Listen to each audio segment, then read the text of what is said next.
Welcome into the Washington State Lottery Pippins pregame show. I'm your broadcaster, Zach McKinstry, as opening weekend continues today after the Pippins dropped Game 1 by a score of 7-0 to Corvallis last night. There were some bright spots for the Pippins in that one. Owen McWilliam with a pair of hits to the opposite field, Shane Simpson with a 3-hit performance, and then Caden Duke out of the University of the Pacific. A stellar performance for him in relief. 3 innings of work, striking out 8 and not allowing a hit. Pippins trying to get back today against Corvallis. Got the interview with the skipper, Kyle Crustangel, coming up next on the Pippins pregame show, brought to you by the Washington State Lottery. When we win the lottery, we are finally doing that reunion trip. Vegas, baby! Dude, I got kids. Oh, we could get a boat.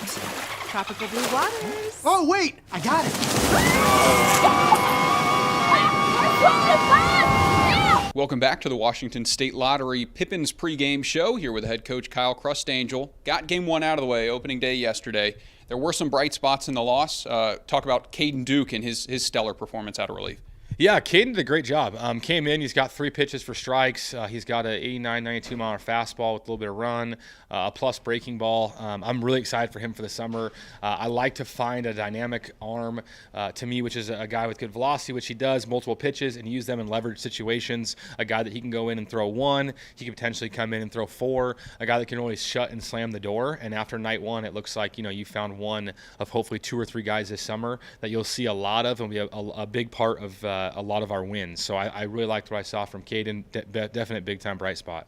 Yeah, and as a team, got Game 1 out of the way. So what are you expecting from your team to see out there when they try to bounce back tonight?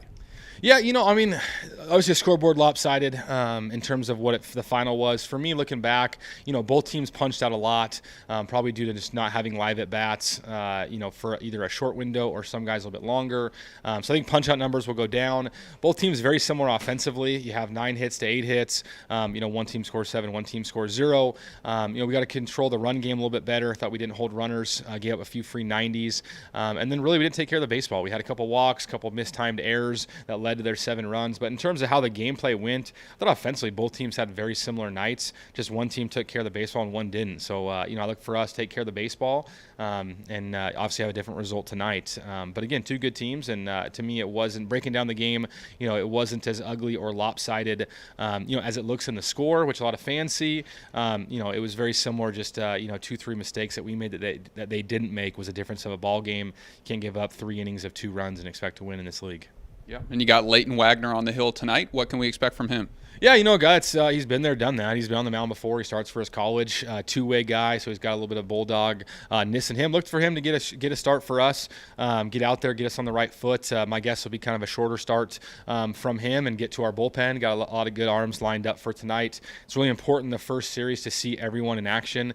To me, it doesn't do us a lot of good to just run a guy out for 6 or 7 innings and only really see 2, 4, 5 arms in a 2-day window. I want to see our whole staff work in a short load, so the next time they throw, they're in the correct spots. You get the correct starters out, and we're best prepared going. So again, I think you'll see 3, 4, 5 arms go tonight that are all going to be good. But if Wagner's dealing, obviously he'll roll a little longer than I anticipate. But I look for a guy to go out there, throw up some zeros, and the offense to click tonight. A chance to even up the series tonight. Good luck, Coach. Yeah, thank you. I appreciate it. Roll Pips. Roll Pips. That wraps up the Pippins pregame show, brought to you by the Washington State Lottery.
Do you have a Banner Bank debit card?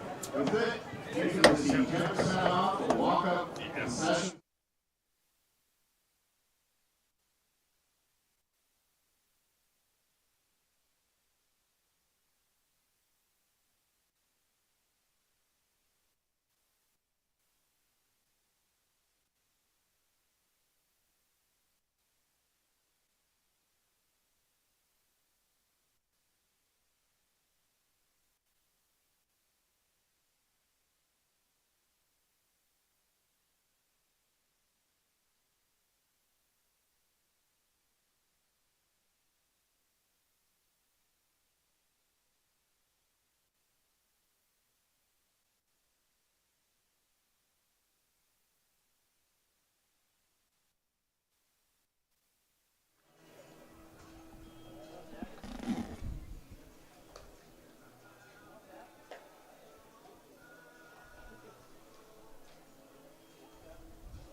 Welcome in to Yakima Valley as the Pippins get set to take on the Corvallis Knight as opening weekend continues here at the Orchard. Game 1 was yesterday. The Pippins dropping that one by a score of 7-0 in the first game of the season, but looking to bounce back here against the Knights, wearing their lime green jerseys as they take on the Knights in their blacks in this one.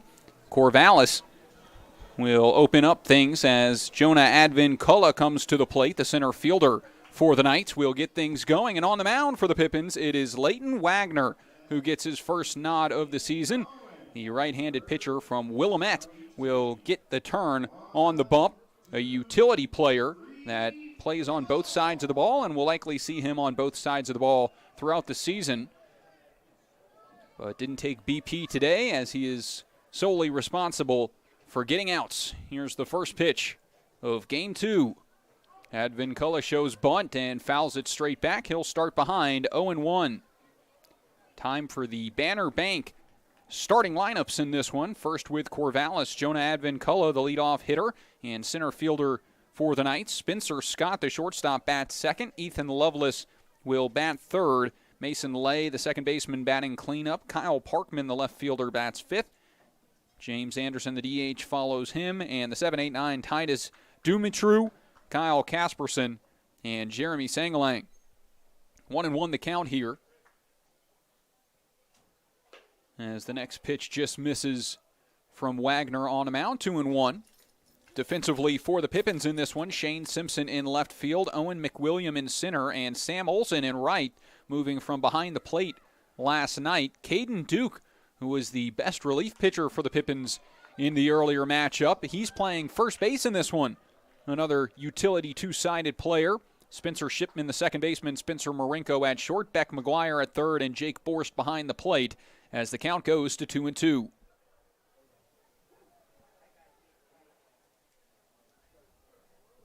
The next home. Called strike 3 as Wagner picks up the strikeout. Catches the plate on that breaking ball and sits down Advin-Culla. It'll bring up Spencer Scott, the shortstop. Strikeouts were certainly of abundance in Game 1. As a team, Corvallis finished with 18 strikeouts of Pippins batters. Pippins pitching had 12 strikeouts of their own. And the score seemed a little lopsided if you didn't watch the game, but the Pippins had nearly as many hits as Corvallis had. They just couldn't string them together. As this one swung on and missed, and Spencer Scott falls behind 0-2.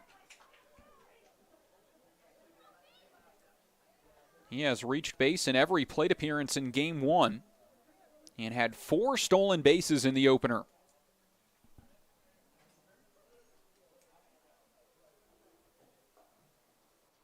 Wagner's 0-2. This one rocketed out to right center field. Long way to run. It will bounce and one hop off the wall.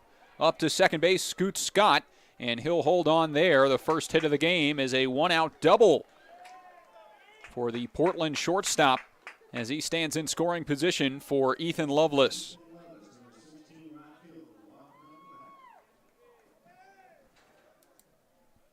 Scott finished yesterday 2 for 3, 2 walks, reached on an error, had a run and an RBI. And, of course, those 4 stolen bags, as it seemed like every time he had an opportunity to steal, he took it.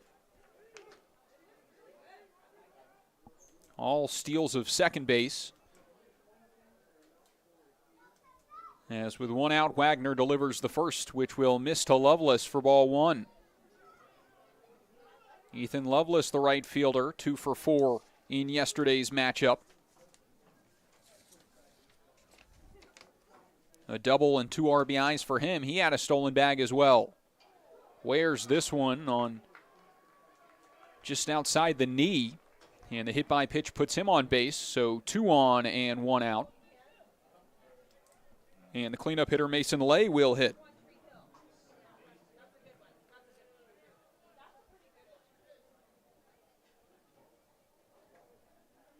Lay from Culver City, California. Cal State Northridge in his junior year there. As you'll see the first pitch from Wagner. Off the plate, it will miss for ball 1. Had a rough day at the dish yesterday. Finished 0 for 5, a pair of strikeouts, and grounded into a nice double play, which tipped off Tyler Frieder's glove in the early stages of that one, as the 1-0 will even the count. For Leighton Wagner, the right-hander, is a sophomore at Willamette from Boise, Idaho, where he helped win the state championship at Timberline High School. Was the captain of the baseball and the football team. As his 1-1 is blooped out into right center field, it drops in. It'll be a base hit. Rounding third is Scott. He will score. And up to third base goes Ethan Lovelace, an RBI single for Mason Lay. That's his first hit of the season, and he gives Corvallis an early 1-0 lead.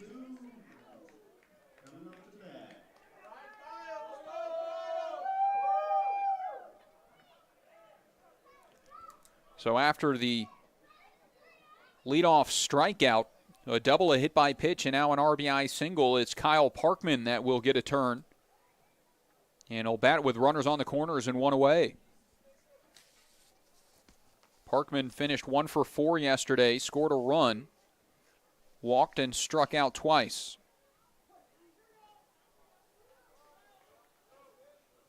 Here's the first to him from Wagner. Fouled back, 0-1. Wagner started his collegiate career in the shortened 2020 COVID season, starting all 16 games, batting .344 at the plate, and did not allow an earned run through 7.1 innings of work, so a stellar true freshman season. Got the full season in 2021. 40 games played, batting .282 at the plate. Pair of home runs, 15 RBIs, and then on the mound, a 7-1 record in 12 starts, a 2.79 ERA, and 66 Ks to only 19 walks on the mound. Here's his 1-1. Late steal by Mason Lay, and the foul ball makes it 1-2, and will force the second baseman to return to the first base bag. Wagner, a great year at the plate this season for Willamette. .321, .380 on base, and a .530 slugging for the two-way player. 29 RBIs, 6 home runs, 8 doubles. On the mound, a rougher season, as this one shot to the left side, and the count remains 1-2. Finished 0-3 in 6 starts. And 25.2 innings of work.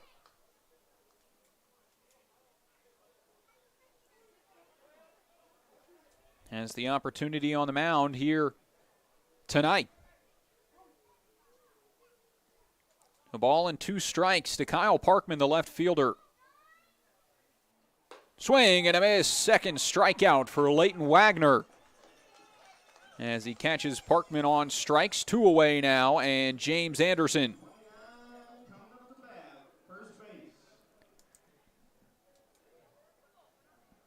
Anderson, the DH, 0 for 3 yesterday. A walk, a hit by pitch, and a pair of strikeouts. And has been dropped in the order, was the cleanup hitter at first base. And now will bat sixth as the DH in this one. And Wagner a quick pickoff to first base, but back in on the dive is Lay.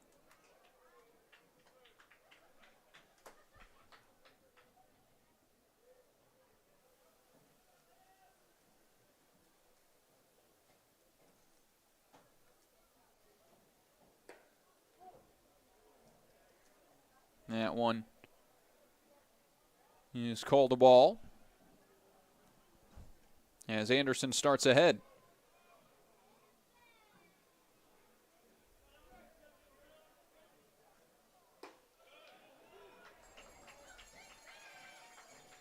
Gets it back right there. Wagner looking to escape with only the one run as the damage. Huge lead off the bag, and Wagner will step off as Lay was trying to time up the release from Leighton Wagner. And the righty will bring home another. Fouled back, 1-2.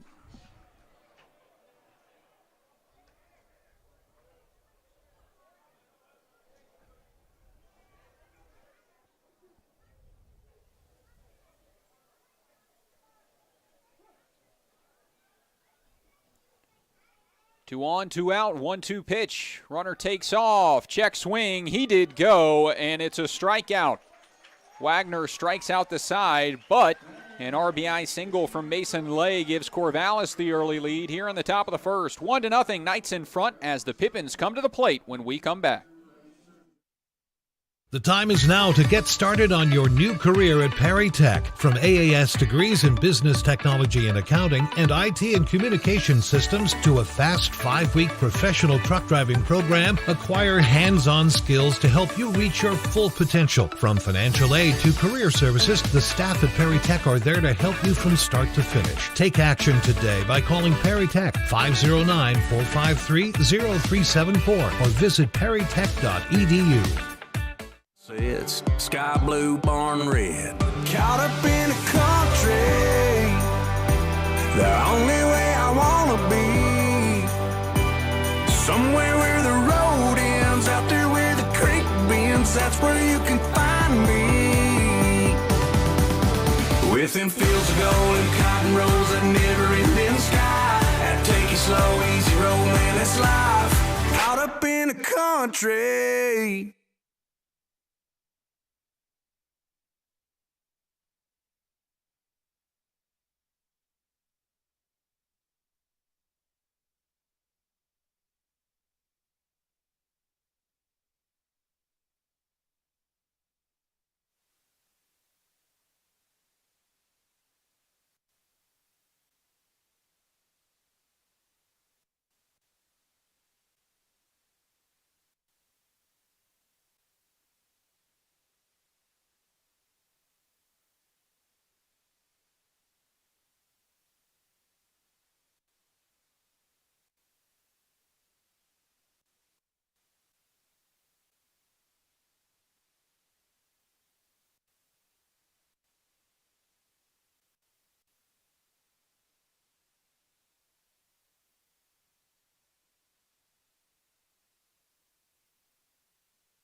Welcome back to Pippins Baseball as they come to the plate here in the bottom of the first inning. First chance to hit for the Pippins. They trail 1-0 after an RBI single from Mason Lay give the Knights the lead in the top half.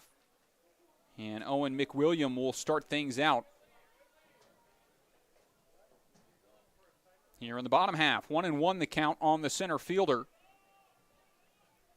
who had a significant rise in the order after yesterday's game. Shoots this one off the pitcher, and nice recovery as the throw on to first gets him for the first out. So at the plate for the Pippins in this one, it's McWilliam to lead things off. Spencer Shipman bats second. Sam Olson, the right fielder, bats third. Shane Simpson bats cleanup as he did last night. Liam McCallum, the DH, with Jake Borst batting sixth. Caden Duke will bat seventh. Beck McGuire bats eighth. And Spencer Marinko will round out the order batting ninth. Here's Shipman to shoot this one to the right side, and it lands towards the Corvallis bullpen foul.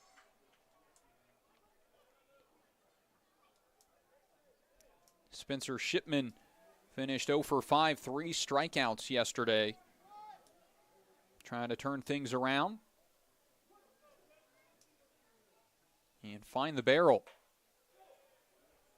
That one called a ball. On the mound, it's Caden Siegel, the right-hander from Lynn Benton Community College out of Portland, Oregon. This one now shot out towards right field. Right fielder spins around, leaps, it's off his glove and down. Shipman up to second base and will pull up there a one-out double. Puts him into scoring position.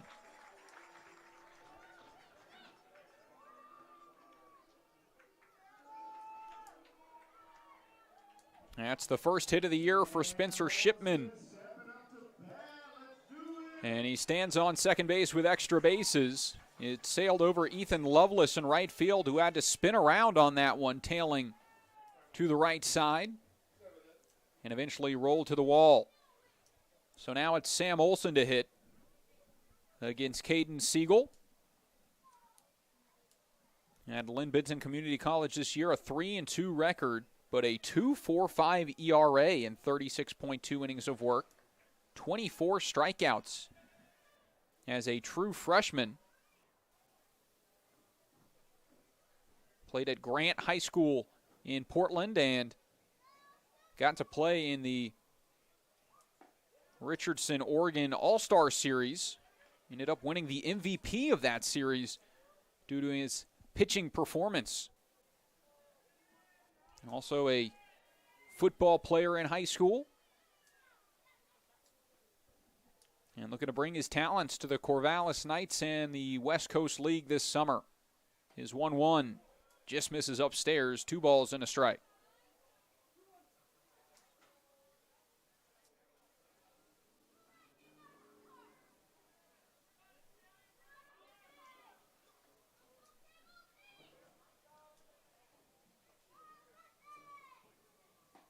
Swing and a miss there.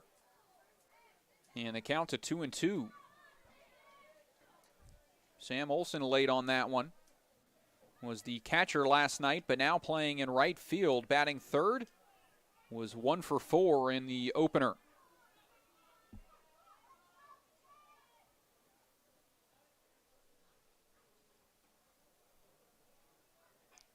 Here's a 2-2 home from Siegel. Called strike 3 on the fastball. Catches him looking at 90 miles an hour, and Olson is retired for the second out. With 2 outs, it's up to Shane Simpson to get things going, and he was a big spark in the Pippins offense last night. 8 total hits for Yakima Valley, and Simpson had 3 of them, 3 for 4, including a double. As the left-handed hitter from Cal Baptist will hit here in the first.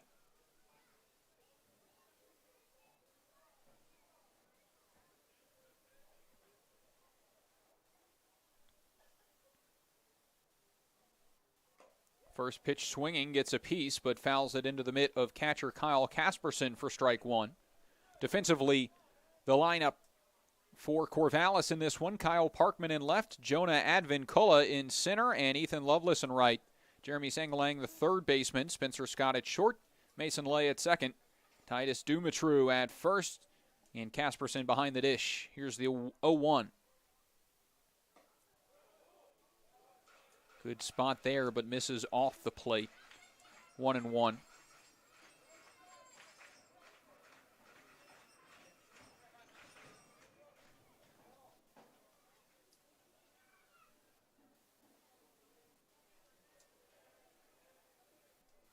Here's the next. Oh, that one cuts inside and almost hits him, but Simpson scoots out of the way and finds himself ahead in the count, 2 balls and a strike.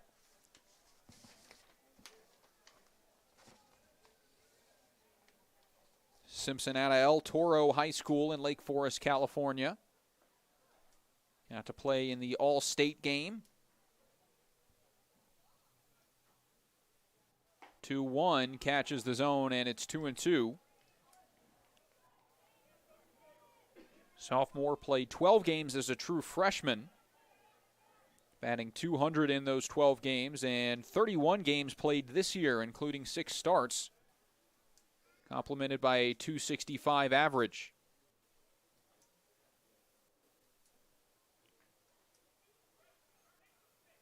Here's a 2-2 off the plate, and it runs full.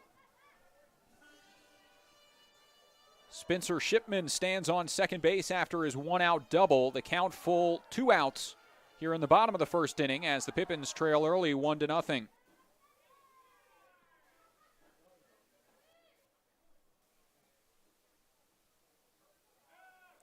Stepping off is Siegel as Spencer Scott scurries over to cover the bag, and returning is Shipman.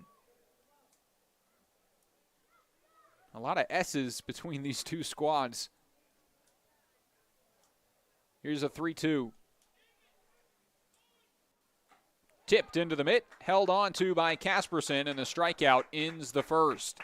Pippins leave a runner stranded at second, and they trail as we head to the second. 1-0, Corvallis in front here at opening weekend.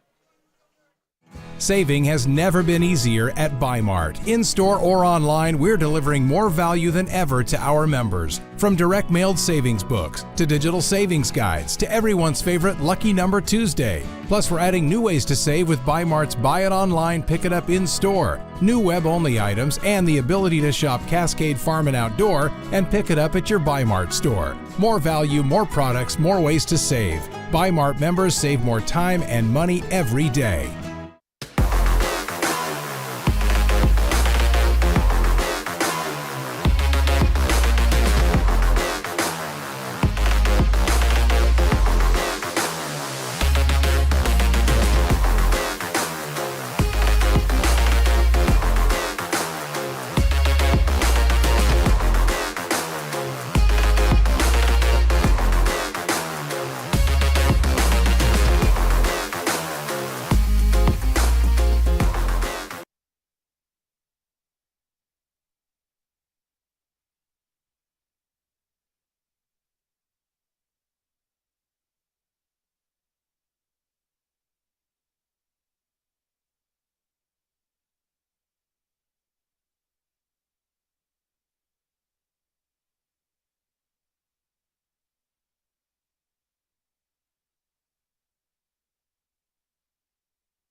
We're back here in the top of the second, and it starts with an absolute missile off the bat, which goes foul. 102 miles of exit velo off the bat for Titus Dumitru, the first baseman. According to TrackMan, that ball went 348 feet foul. And that fence in left field, 293. Pitch short hops the catcher here, and the count to 1-1 on Dumitru, who finished 0 for 4 yesterday. Did reach on a hit by pitch and scored a run. Outside of that, struck out twice. Here's a 1-1. Nice breaking ball in there for a strike. Not what the first baseman was expecting, trying to throw off the timing. The count to 1-2. The next out to the right side over is Shipman, and a toss on to first base for Caden Duke. is the first out.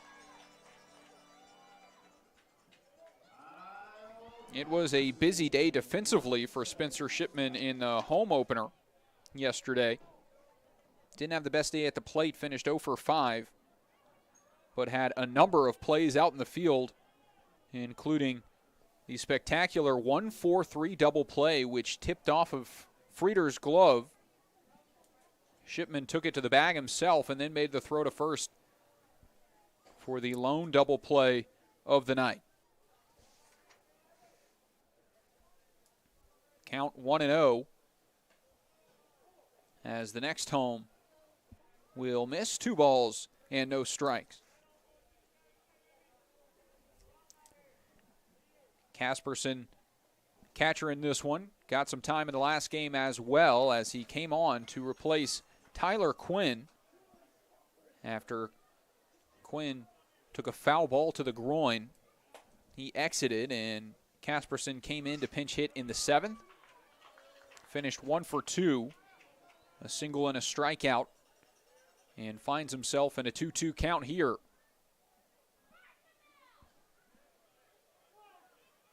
This one rocked out towards short. Marinko, high throw. Duke slaps the tag and makes the play. Caden Duke bails out the error and gets the runner out at first base. Well done by yesterday's relief pitcher, today's first baseman. And giving out oohs and ahs in both roles. 8 strikeouts for him last night in just 3 innings of work. And a fine defensive play there for 2 away. And it will bring the 9-hole hitter Jeremy Sangalang to the plate.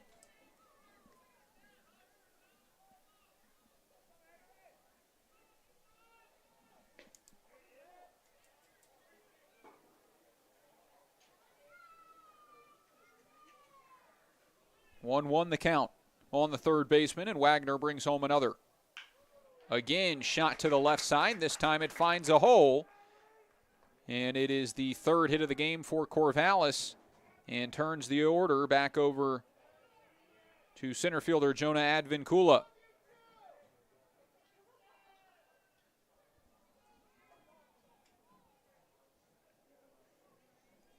First hit of the season for Sangalang out of Cal State North Side.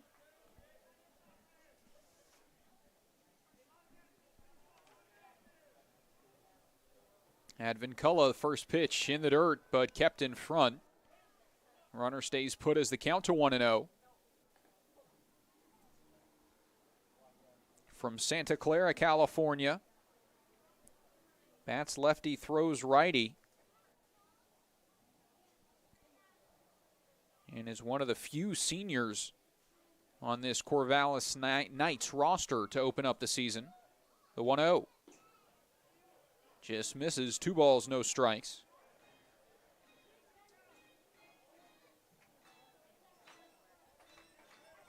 University of the Redlands has had some good seasons there.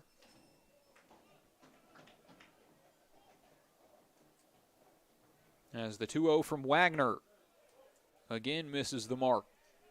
3-0 the count.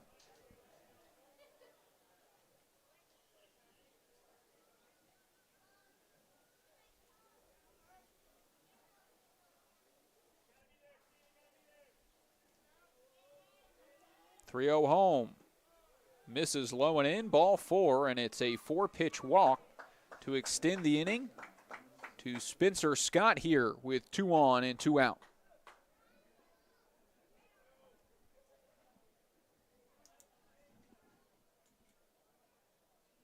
Advincula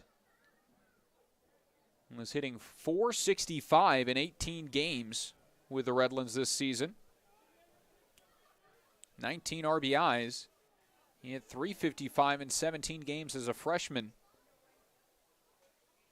back in 2020.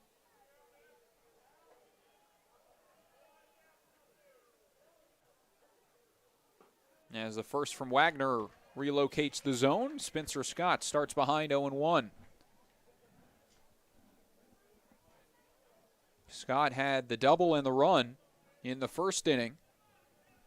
And the Pippins have not found an answer for him yet, as he's reached in every plate appearance so far this year. But he'll find another 2-strike count as Wagner ahead 0-2. Scott's double did come with 2 strikes.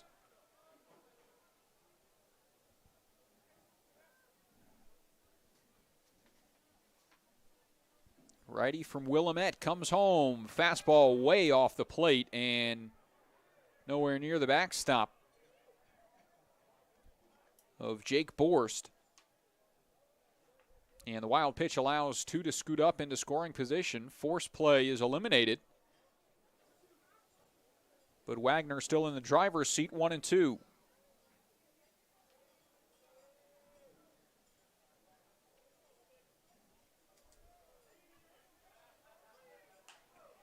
Breaking ball, fouled away.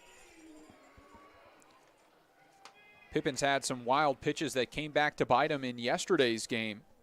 When Riley Whalen came in, had 2 hit by pitches and 2 wild pitches in just 1.1 inning of work. Was responsible for 3 of the runs that crossed. The 1-2 off the plate once again. Another good at bat put together by Spencer Scott.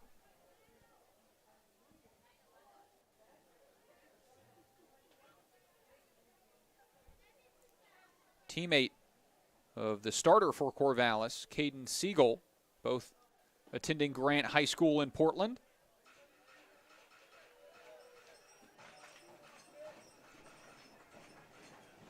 And he's worked the count full.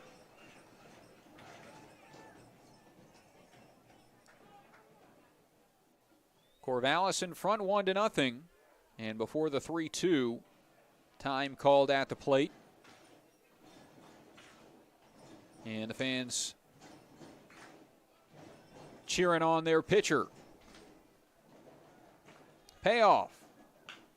Chopped towards third. Fielded on the hop. Long throw and in time to end the inning. Well done by Leighton Wagner to leave 2 stranded in scoring position. And Corvallis goes scoreless here in the top of the second inning. To the bottom half we go. 1-0. Knights in front. Pippins at the plate when we come back.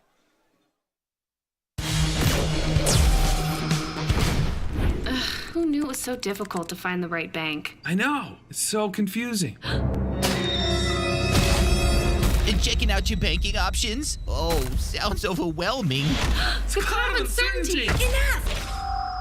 With Banner Bank, it's easy to manage your finances, and help is here when you need it. Be gone, Cloud!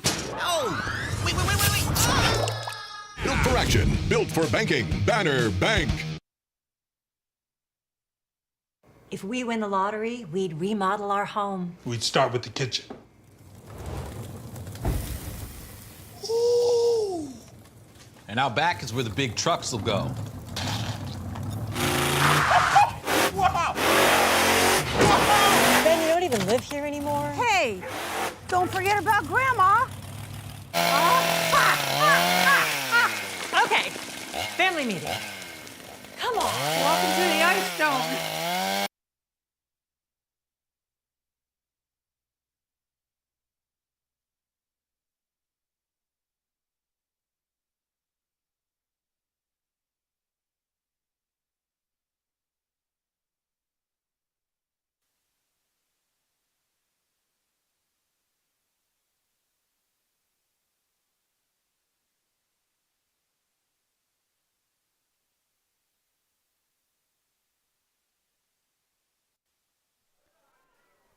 Bottom of the second starts with ball 1 low. As the Australian Liam McCallum will lead things off. 1-0 to 1-1 as he watches that one cross. DH finished 0 for 3 last night. Did reach on an error and walked. Here's a 1-1. This one rocket out to left.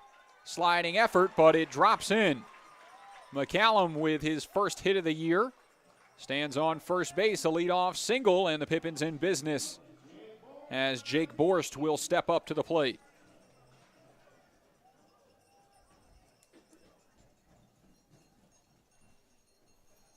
McCallum was the post-game interview yesterday. Got to talk to him for the first time this season. He talked about how good Caden Duke's performance was and the bonding with the team through the first game. As again, first game of the season, a lot of these guys have never met, still learning names as this one's popped up into shallow left. Back goes Sangalang at third, and he makes the play right on the foul line for the first out.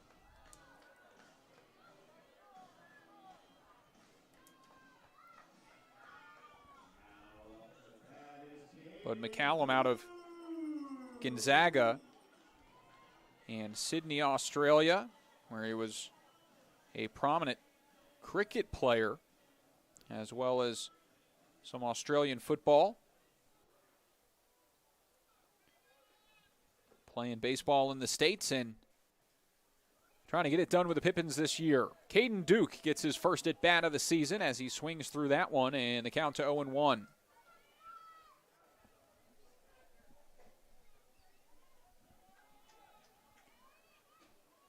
Duke, the first baseman in this one, swings through that one as well, and it's now 0-2.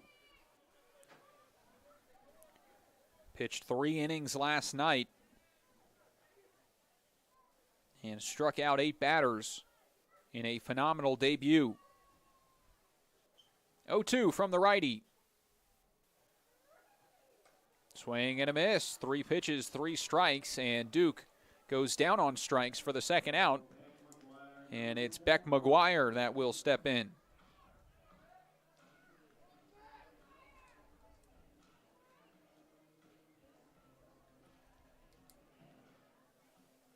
McGuire, the third baseman.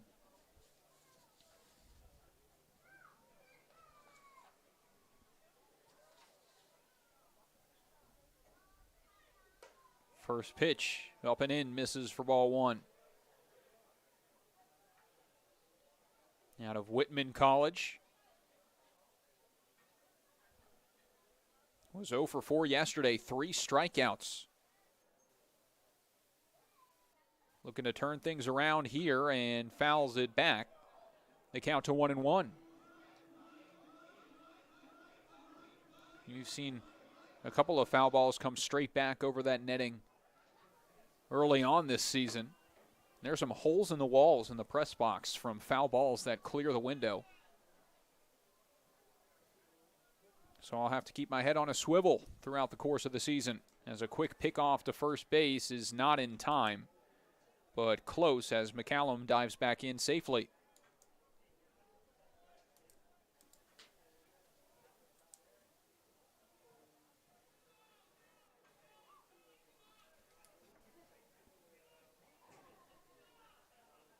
Here's a 1-1. Breaks off the plate and low, and a nice block by Casperson to keep it in front. And McCallum remains at first. Johnny Graham, the first base coach and assistant coach for the Pippins, had his birthday yesterday. It's Kyle Crustangel, the third base and head coach.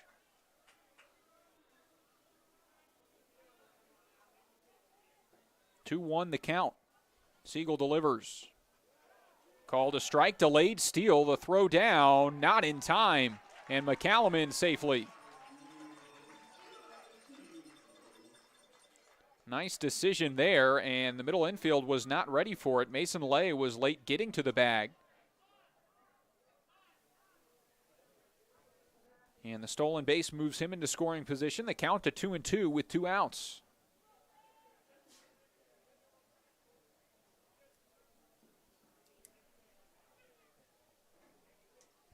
Chance to drive in a run for Beck McGuire. Here's the pitch.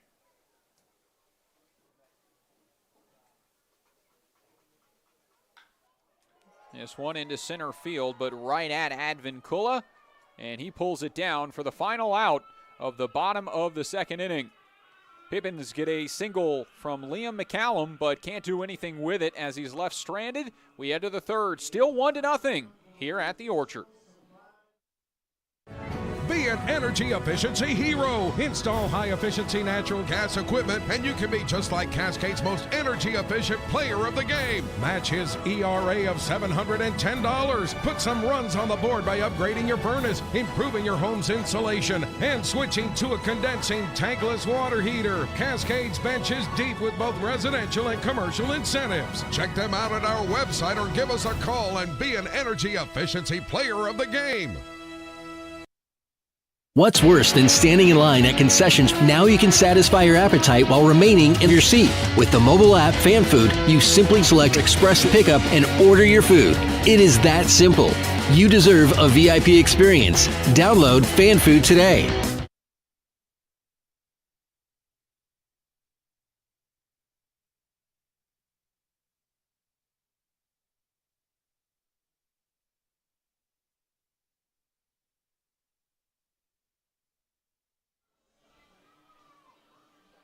Throwdown is a good one as the warm-ups conclude. Leighton Wagner returns to the rubber as he gets set to pitch here in the third inning. And it is the official second time through for Corvallis. And it will be Ethan Lovelace to lead things off. First pitch off the plate, it misses for ball one.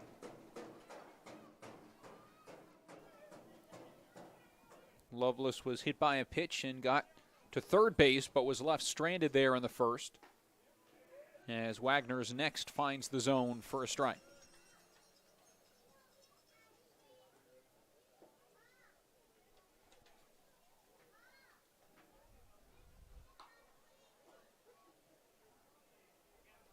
Again, it will miss from Wagner at 87 miles an hour.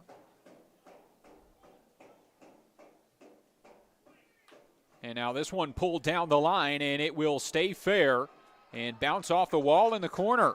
Up to second base. It is a leadoff double for Ethan Lovelace, the right fielder. And heart of the order coming up. Corvallis the chance to extend their lead.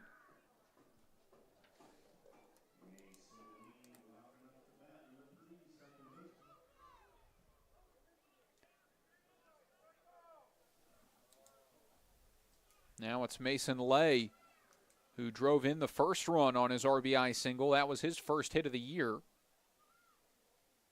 After going 0 for 5 with a pair of strikeouts yesterday. Better success against the righty Wagner in his earlier at bat. We'll see if it carries over. First pitch. Shows bunt, but it's a fastball which misses outside, so 1-0 is the count.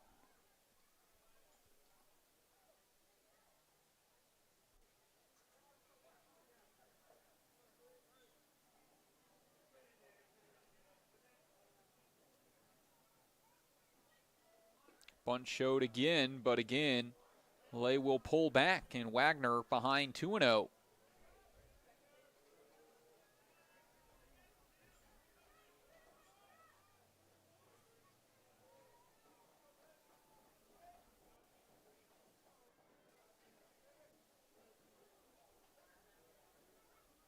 All righty, will try again.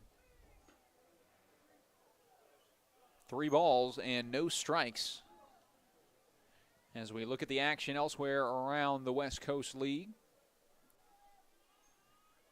Bellingham Bells and the Portland Pickles in a doubleheader today. The Bells won game 1 3-2.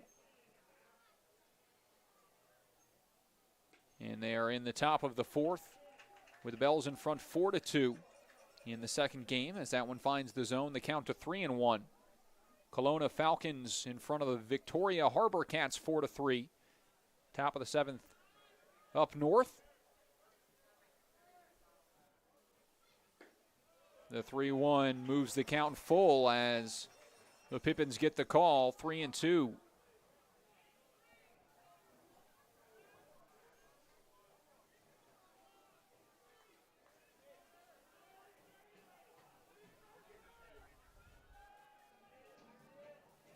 Yes, one too far out, and it is ball 4.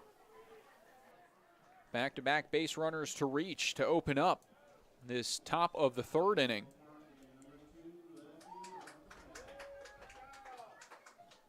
And it's Kyle Parkman to hit after the strikeout in his last at-bat.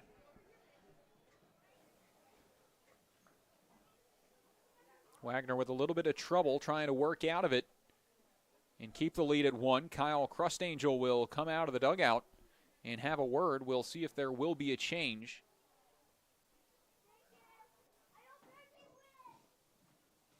And talking in the pregame interview with head coach Kyle Crustangel, he said it would be a shorter outing for the righty. But if he was pitching really well, they'd leave him in.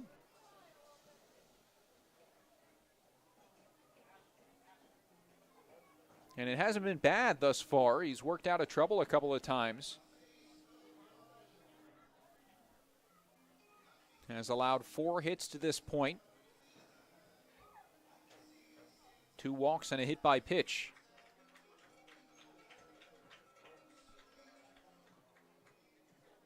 Crustangel returns to the dugout. After talking with his infield as well, the Pippins finished with a pair of errors yesterday. Trying to hone in on the defensive side of the ball in practice before today's game. Bunt showed again. This one behind the plate, foul, 0-1.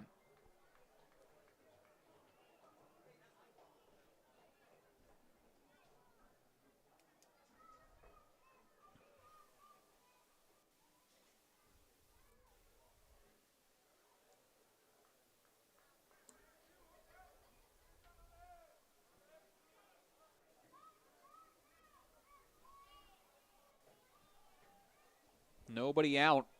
Runners on first and second, and third baseman Beck McGuire playing in on the grass, prepping for the bunt, which does get down, and it's a perfect one. The throw to first is high and into right field. Beneficial bounce off the bullpen, but 2 runs will score all the way to third base. The throw not in time. And a Little League triple, an error, puts Kyle Parkman on third base and plates 2 more for Corvallis.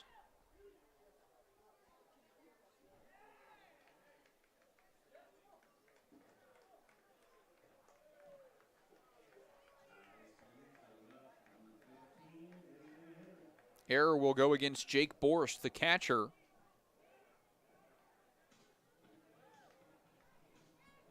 And coming home to score is Mason Lay and Ethan Lovelace to make it 3-0.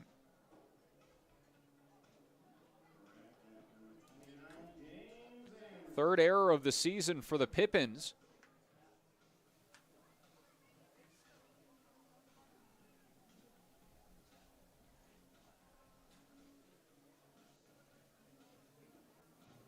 Caden Duke is pretty tall out there at first base,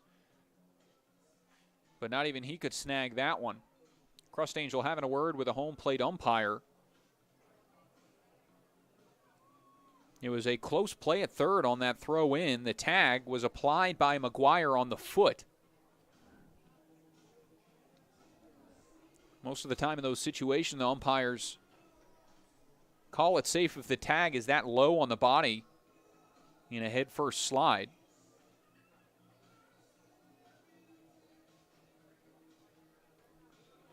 But the head coach standing his ground for the Pippins, having the conversation continue. And it will finally conclude as James Anderson will come up to the plate.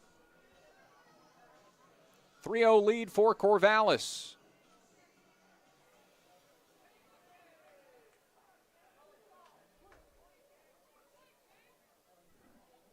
Still nobody out here in the top of the third. This one in the dirt and blocked. It's 1-0.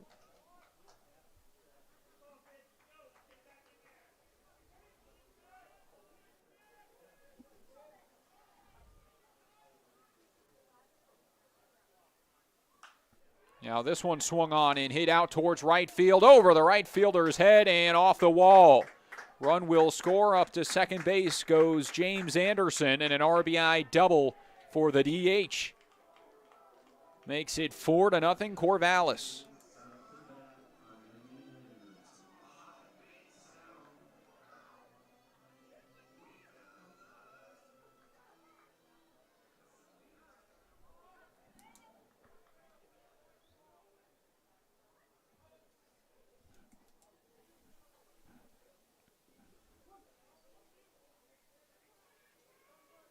Five hits, 4 runs across the plate for the Knights.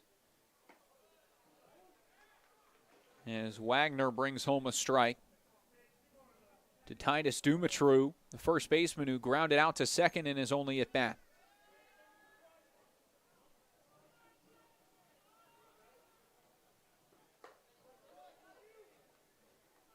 No dice on that one, which misses just outside, 1-1.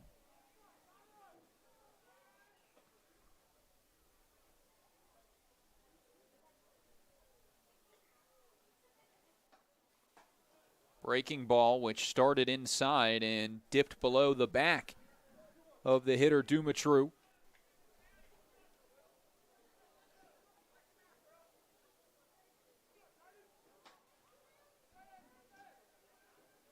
From Gresham, Oregon, here's the 2-1. Shot towards second, looks the runner back, and the throw on to first is in time. First out of the top of the third on the ground out, and one away for Kyle Casperson.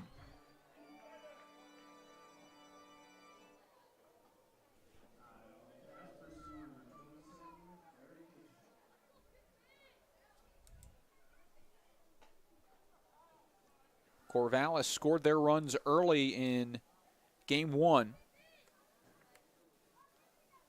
Had all 7 by the 5th inning, but Pippins' relief looked really good. Did not allow a run afterwards. The bats could just never get going as that one missed for ball 1. And the bats looking a little bit better today, but again, cannot string hits together with runners in scoring position. Pippins are 0 in that category so far. Breaking ball in for a strike, 1-1.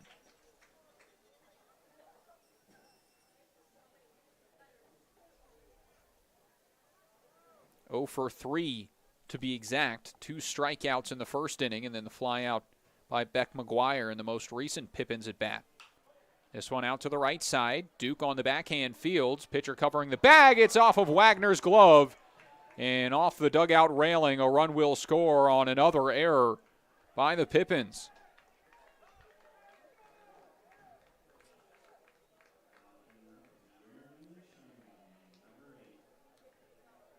And that is the second time that same exact play has happened. Happened in game 1. And produced the first 2 runs of the game in the second inning. With 2 outs, it was another PFP, where the pitcher was covering the bag. Frieders was a little late, and the toss to him bounced right off his glove and allowed 2 runs to score. This time it's just 1, but the lead is 5 for Corvallis. Nice pick here. The throw to first is in time as McGuire makes a nice play, and up to third base goes Casperson.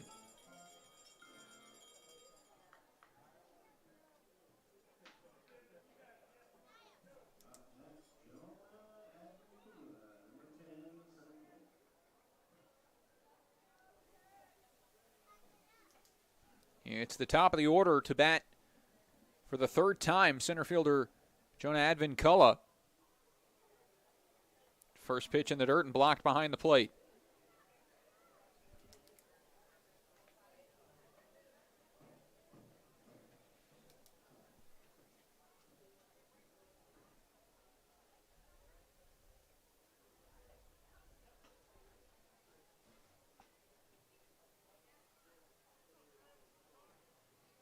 In the dirt again, skips off the umpire. Coming home is the runner, and Casperson will score. Run number 6 for Corvallis. And a 6-0 lead here in the top of the 3rd inning.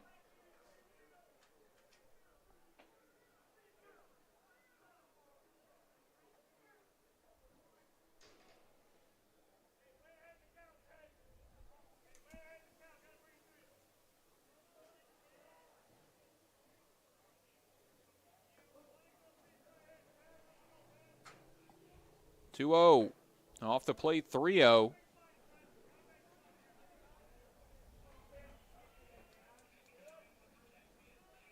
No runners on base for the first time since the top of the inning. And the 3-0 misses inside, so that will change. Ball 4 and another runner on.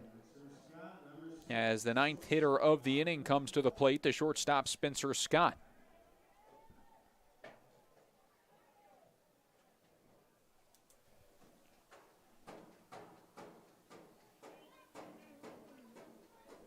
Lefty warming up for the Pippins in the bullpen. But Yakima Valley hoping that Wagner can get through the remainder of this top of the third as the first misses for a ball, and that is 5 in a row. That missed the zone.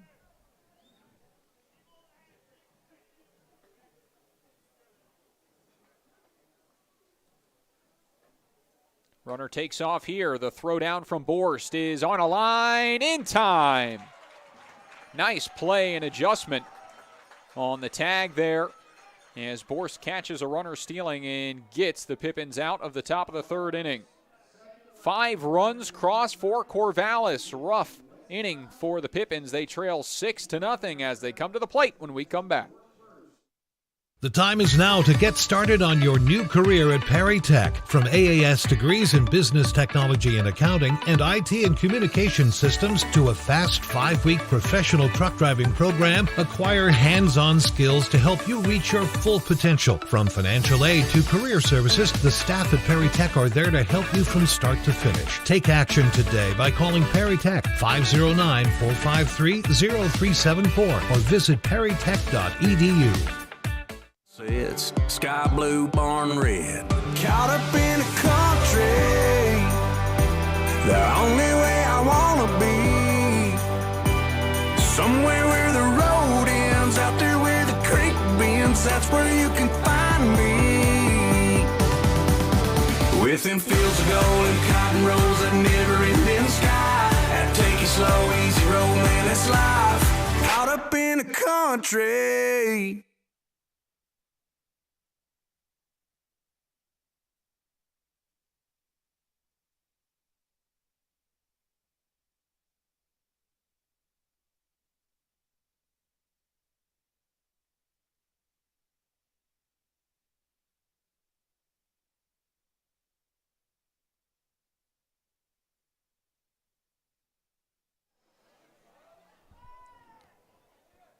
Spencer Marinko will lead it off. 9-1-2 in the order for the Pippins as they try and put some hits together and score the first run of the season. That one in the zone for strike one. Pippins 10 hits and no runs now after 11 innings of play to open the season. In there for strike two. Siegel wasting no time.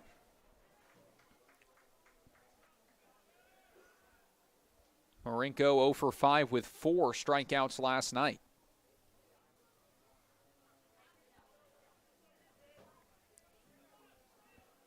Was the leadoff hitter and has dropped to the 9 spot in the order as he takes ball one.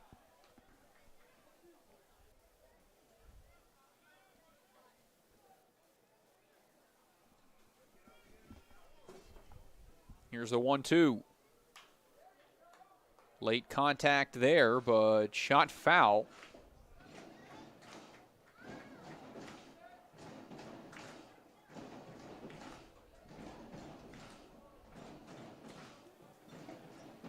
'86 off the bat. 1-2.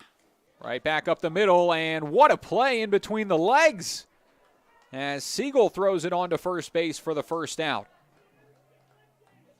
He was open after landing on the plant foot, and that ball skipped between his legs and off his glove. An NHL-style save as Siegel records the first out of the bottom of the third.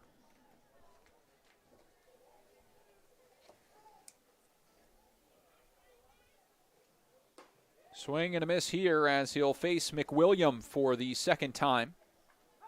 The center fielder grounded one back to the pitcher in his first at bat, which Siegel made a nice play on. And quickly, the righty is ahead, 0-2.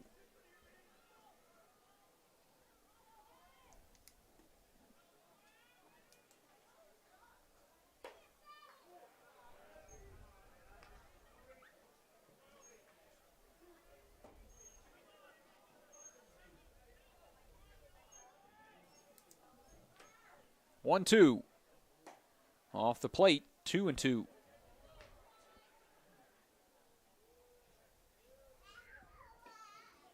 McWilliam was patient and did a great job in that first game of driving it the other way. As this one's popped up into shallow right field. Back is the first baseman, Dumitru, and he makes the catch for the second out.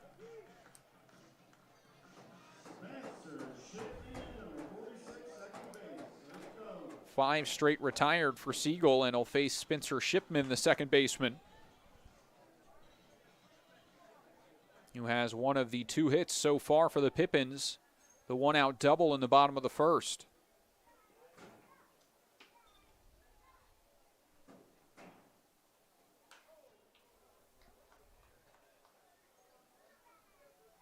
Fouls this one off, 0-1.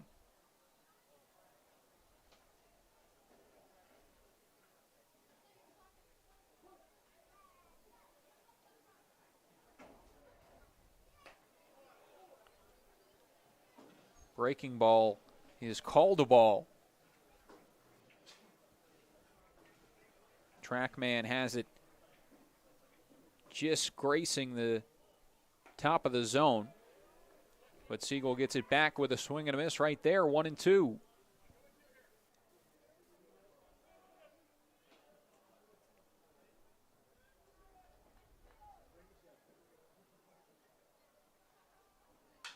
Broken bat, pop up, left field.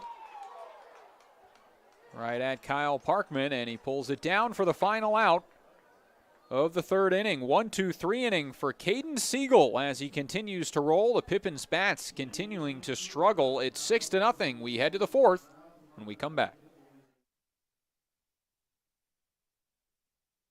Saving has never been easier at Bi-Mart. In-store or online, we're delivering more value than ever to our members. From direct mailed savings books, to digital savings guides, to everyone's favorite Lucky Number Tuesday. Plus, we're adding new ways to save with Bi-Mart's Buy It Online, Pick It Up in-store, new web-only items, and the ability to shop Cascade Farm and Outdoor and pick it up at your Bi-Mart store. More value, more products, more ways to save. Bi-Mart members save more time and money every day.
Welcome back to Pippins Baseball YouTube. It's a 6-0 Corvallis lead. As a new arm into the game, it's Carson Judd who takes over, the left-handed pitcher from Liberty Lake, Washington.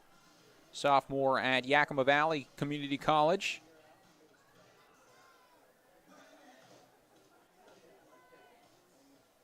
Played at Central Valley High School and played his first season with YVC in 2021. This year, 10 appearances, 6 starts with the Yaks. A 4-1 record in 36.2 innings of work. 2.95 ERA. And averaging 8.59 strikeouts per 9 innings.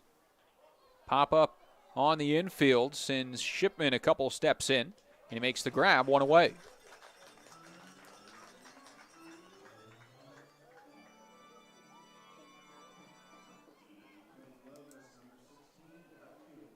One out now. Ethan Lovelace will hit. Left-handed hitting right fielder has reached twice on a hit by pitch in the first, and then the double, which led off that long third inning and resulted in a run. Shows bunt here, pulls back, it's called a strike, which caught Lovelace by surprise. And now he'll step out to have a word with his coach before returning to the box. Isaac McAllister, the home plate umpire in this one. Chris Castro in the field.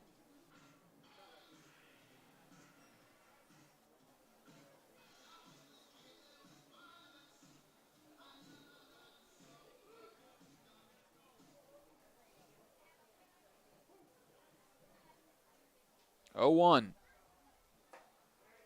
Breaking ball in for a strike, 0-2.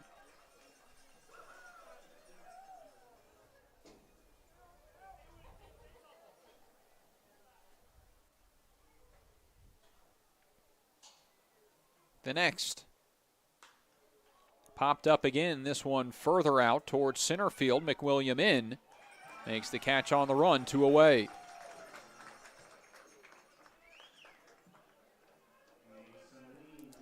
Two up, 2 down from the reliever, Carson Judd.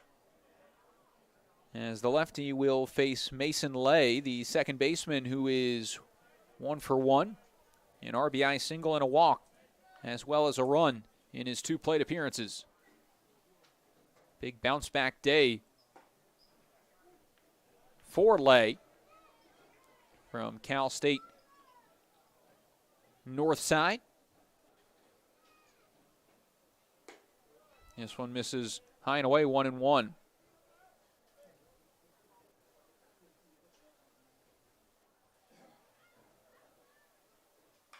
Now this one shot right back up the middle on a line. McWilliam reels it in, and that's 3 down.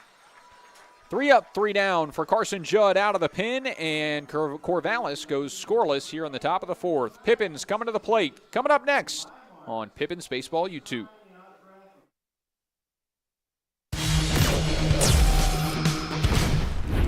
Who knew it was so difficult to find the right bank? I know. It's so confusing. Checking out your banking options? Oh, sounds overwhelming. The cloud of uncertainty. Enough! With Banner Bank, it's easy to manage your finances, and help is here when you need it. Be on, Cloud! Oh! Wait! Oh. Built for action, built for banking. Banner Bank.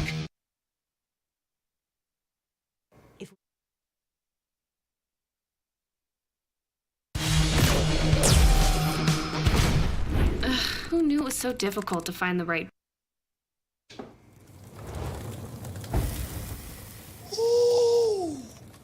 And out back is where the big trucks will go.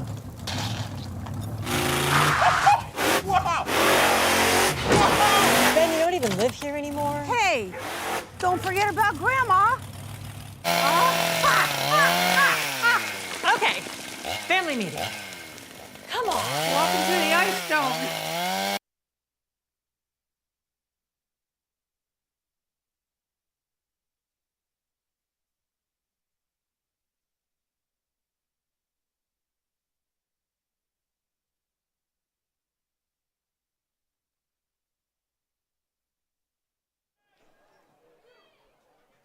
First pitch of the bottom of the 4th inning is scolded foul.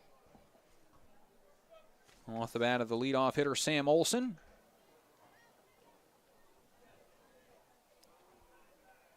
.99 miles an hour off the bat of the right fielder, who is 0 for 1 with a looking strikeout today. Watches this one catch the outer half of the zone, and it moves to 0-2.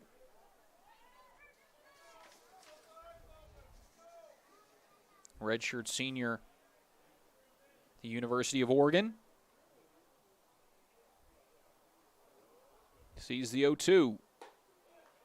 Misses upstairs. 1 ball, 2 strikes. You won't see Sam Olson in right field very often. Has been a catcher throughout his entire career. Was the 3rd best catcher in the state of Oregon out of high school. 3-time All-Conference, and this one catches part of the zone somewhere and is called strike 3.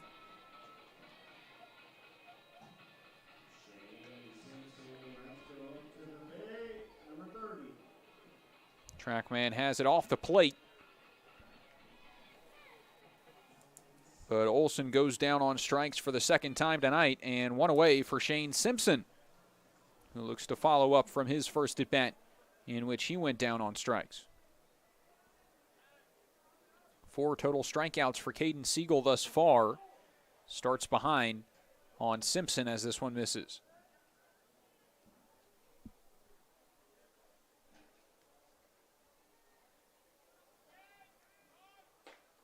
Swing and a miss there.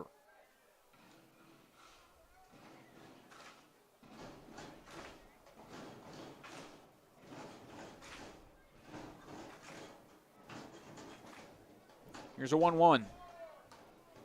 Jam shot fouled back as it ricochets off of the back wall of the stands, and 1 ball, 2 strikes to count on the left fielder. Simpson 3 for 4 yesterday. Here's a 1-2. Count evened up at 2. Siegel again, a 2.45 ERA in his first year of college at Lynn Benton. Swing and a miss here as it bounces into the dirt. Casperson's throw down to first is in time. Back-to-back strikeouts against the 3-4 in the order for the 2nd straight time. 2 away now as Liam McCallum will come up to the plate.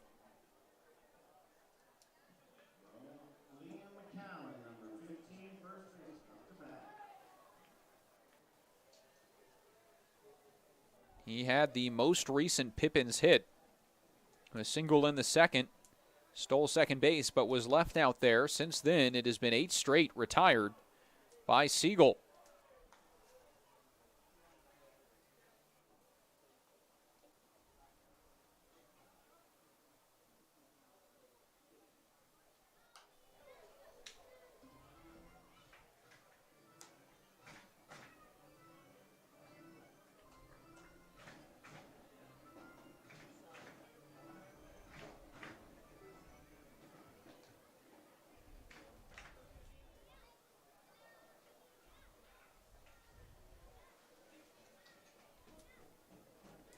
Here's a 1-1.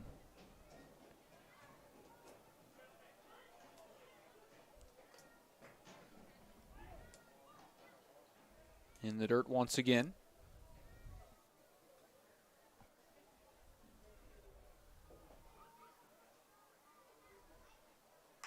Now this one is shot out towards center field. It sends Advin Cullah a couple of steps backwards, but he pulls it in shy of the track for the final out of the 4th.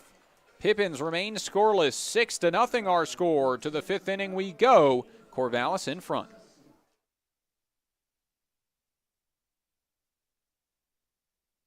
The time is now to get started on your new career at Perry Tech. From AAS degrees in business technology and accounting and IT and communication systems to a fast 5-week professional truck driving program, acquire hands-on skills to help you reach your full potential. From financial aid to career services, the staff at Perry Tech are there to help you from start to finish. Take action today by calling Perry Tech 509-453-0374 or visit perrytech.edu.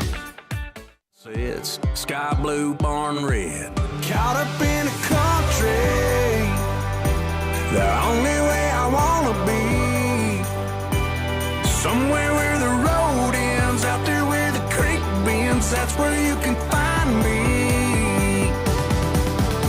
With them fields of gold and cotton rows that never ending sky. And take it slow, easy road, man, that's life. Out up in the country.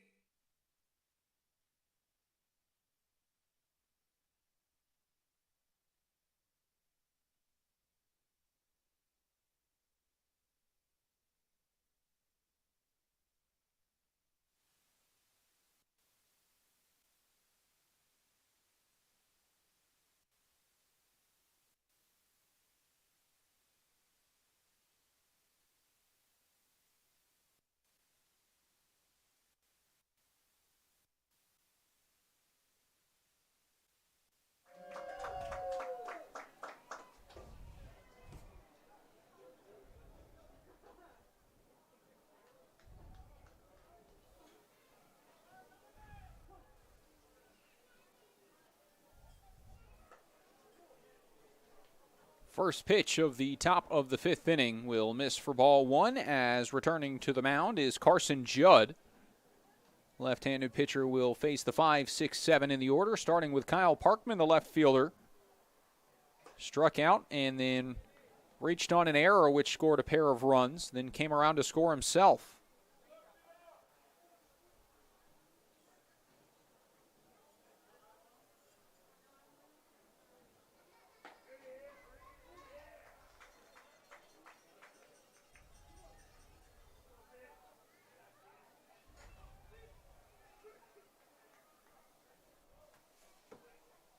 Two one. That one in the zone. Pops the mitt at 85 miles an hour. 2-2 the count.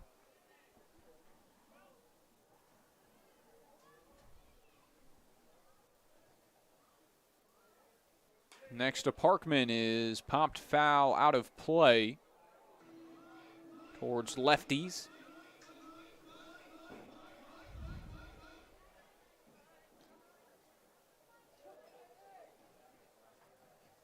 Parkman playing at Lower Columbia College. Watches this one sail upstairs. In the count full, 3-2.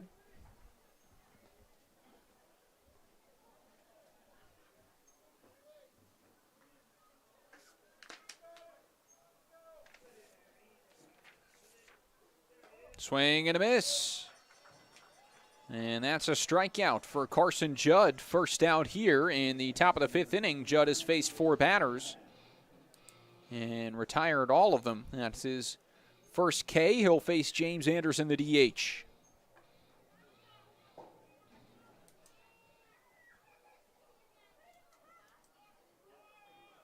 First home, high and away, 1-0.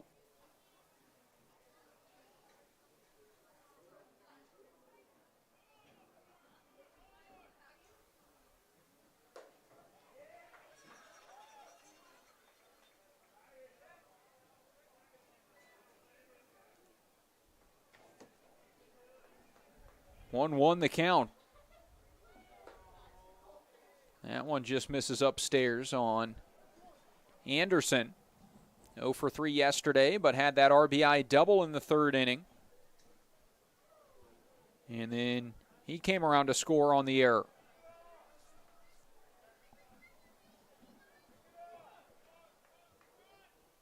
Three 3-1 the count.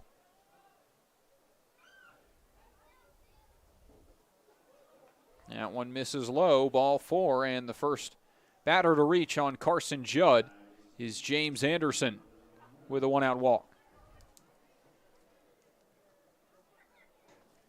So the DH on first, Titus Dumitru, 0 for 2 today. As a ground out to second, a ground out to short. Still looking for his first hit with the Knights this season. 0 for 6 on the year. Fouls the first one straight back, 0-1.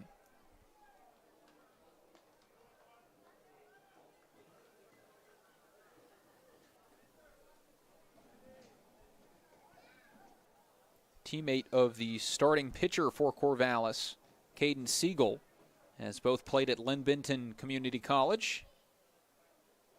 Runner takes off here. This one thrown down and tag in time again. Jake Borst, a pair of caught stealings, and that's 2 away.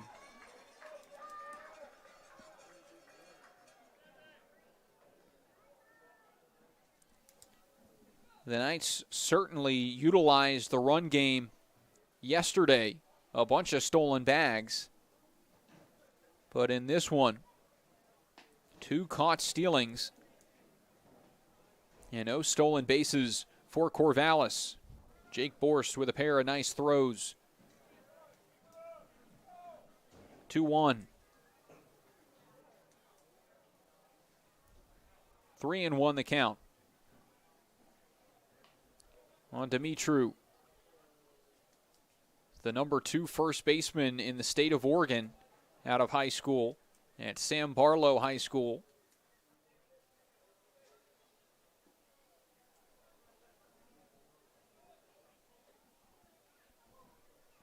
(3-1). That one bounces before the plate, and it is back-to-back walks for Carson Judd.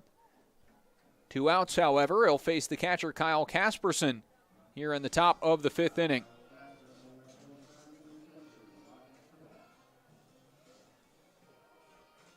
Check on the score elsewhere around the league. Maine's 4-3 in Kelowna as the Falcons stay in front of the Victoria Harbor Cats. Port Angeles lefties in front of Kamloops in the North Paws, 8-2. That one a final in 7 innings.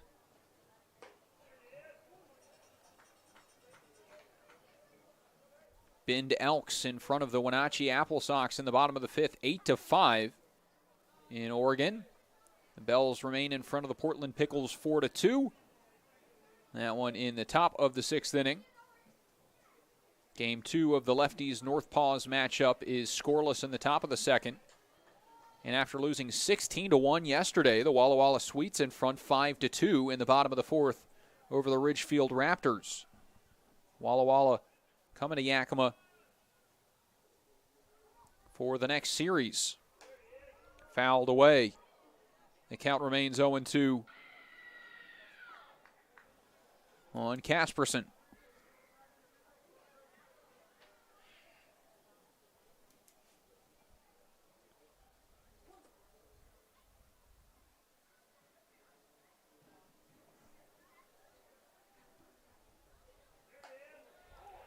Fastball inside just misses the mark. 1-2 the count.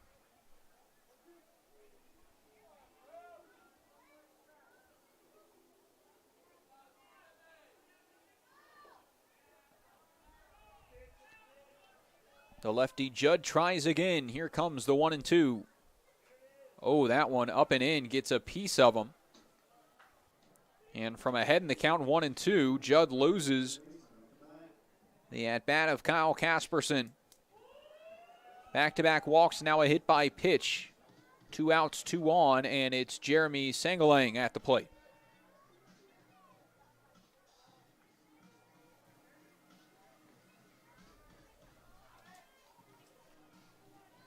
Third baseman 1 for 2 today. 1 for 6 on the young season.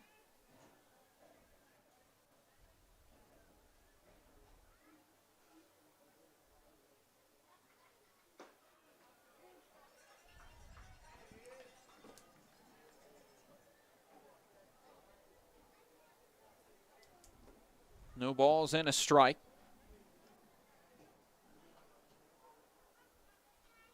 As Judd comes home with another. Shot foul. And a flock of kids scramble to the ball.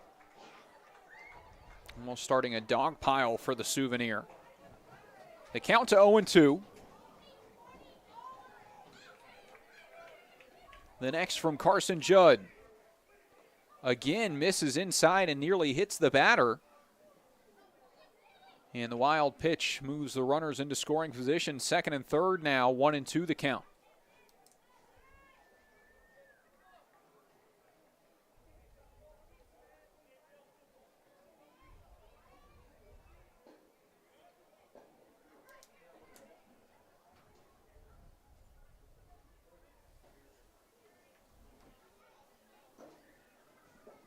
Ball and 2 strikes. Breaking ball, shot to the left side on the run. Nice pick, the throw. Picked on the other end, and Caden Duke secures the final out. Marinko to Caden Duke is out number 3, and we head to the bottom of the 5th inning. Still 6-0 here at the Orchard on opening weekend.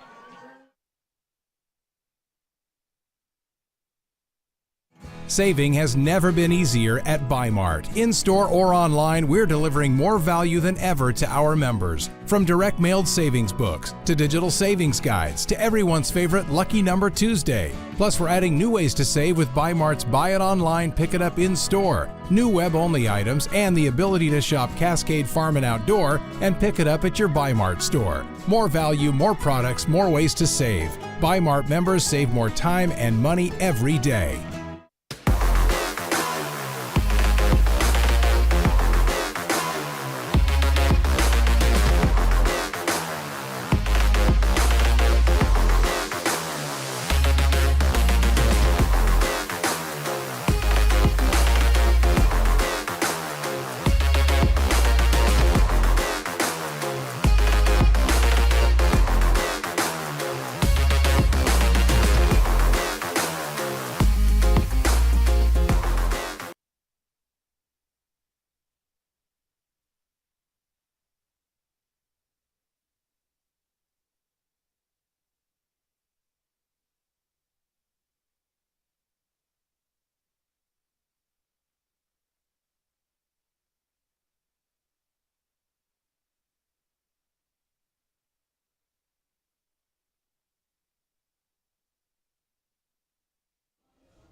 It's Caden Siegel to return to the mound and Jake Borst to step up to the plate. The catcher's second at bat tonight after popping up to third base in his most recent. Pippins will try and get something going against this starter who has only allowed 2 base runners on a double in the first and a single in the second. Has retired the last 9 and make it 10 as this one's popped up into center. And Advincula will pull it down for out number 1.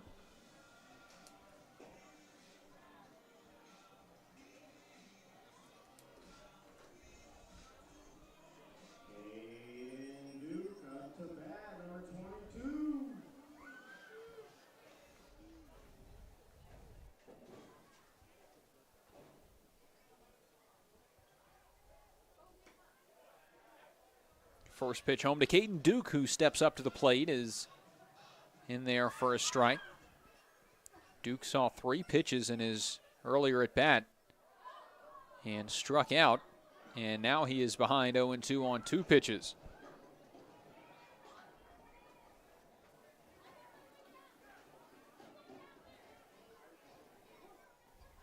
After 36.2 innings of work this season for Siegel, takes the mound in this one, but finally the Pippins are back on base. Caden Duke gets the job done as he singles into right field. And with 1 out, a base runner for Yakima Valley, it's Beck McGuire.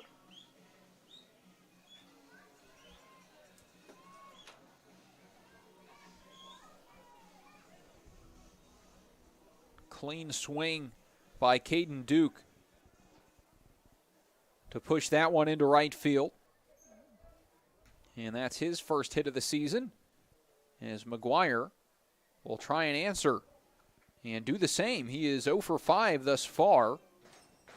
3 strikeouts in yesterday's game. 0 for 1 with a fly out to center in this one.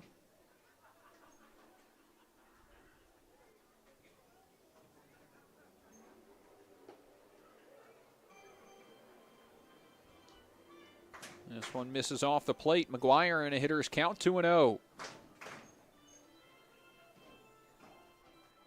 No wind so far tonight as the flags remain still in right center field. As the 2-0 turns to 3-0, it misses inside.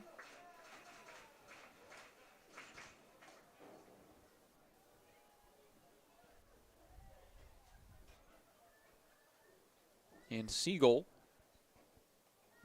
trying to avoid his first walk tonight. Finds the zone, 3-1. Spencer Marinko in the on-deck circle. He is 0 for 6 to start the season.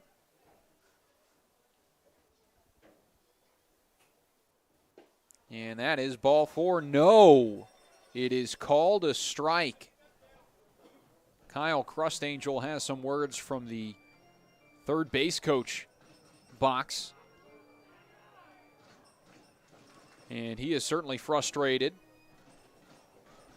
as both the head coach and Beck McGuire thought that pitch was below the zone. Instead, it goes full, 3-2, 1 out, and the runner on first base is Caden Duke. Siegel comes home. That one misses up and in. And it's ball 4 to put runners on first and second.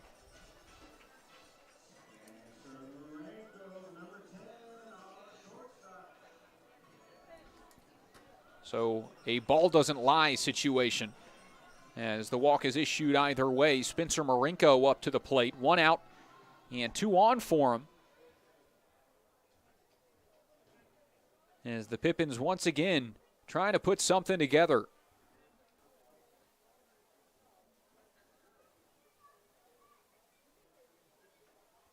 Oh for 3 tonight with runners in scoring position. As that one finds the zone for strike 1. Shut out and left 11 on base in game 1 of the season yesterday.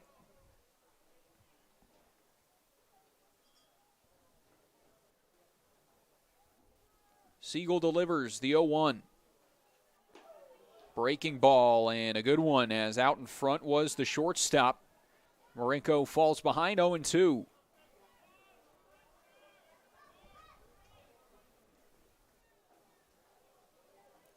Ten inches of vertical break on that pitch from Caden Siegel.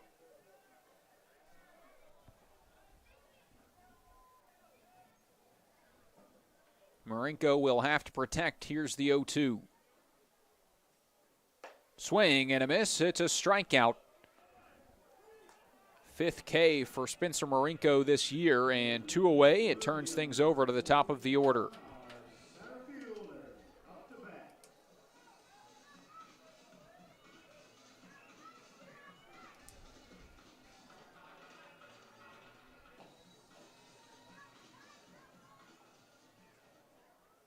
Owen McWilliam, the center fielder.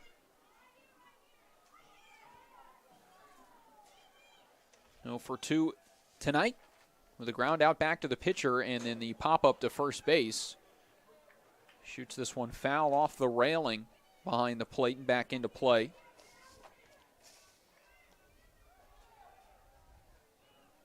Was the number 9 ranked outfielder in all of Washington out of high school. 2 starts at the University of the Pacific with the Tigers in his freshman season.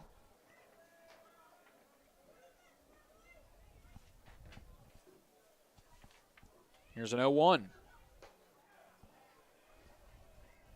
No call there as it misses high and away.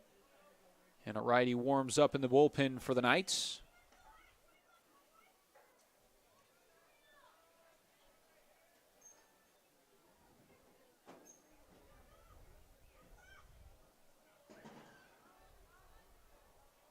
One. Good fastball there. And chased upstairs, the count to 1-2.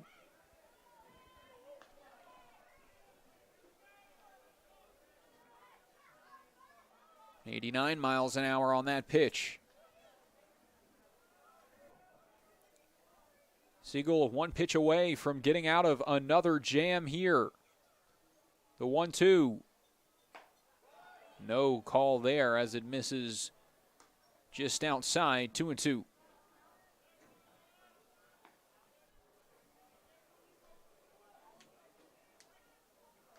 Six runs on 5 hits, no errors for Corvallis. No runs yet for the Pippins on 3 hits and a pair of errors. Here's a 2-2. Breaking ball called strike 3. Sits down Owen McWilliam. Well done by Siegel after the 1-out single and 1-out walk put 2 on. Back-to-back Ks ends the 5th inning. To the 6th we go. 6-0 is the lead. Knights in front here at the Orchard.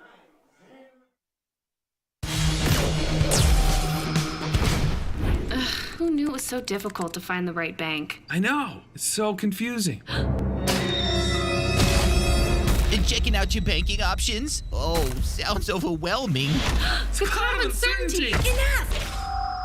With Banner Bank, it's easy to manage your finances, and help is here when you need it. Be gone, Cloud! Oh, wait. Built for action, built for banking. Banner Bank. If we win the lottery, we'd remodel our home. We'd start with the kitchen.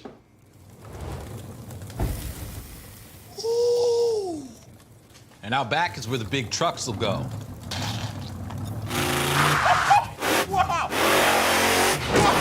Ben, you don't even live here anymore? Hey, don't forget about Grandma. Okay, family meeting. Come on. Welcome to the Ice Dome.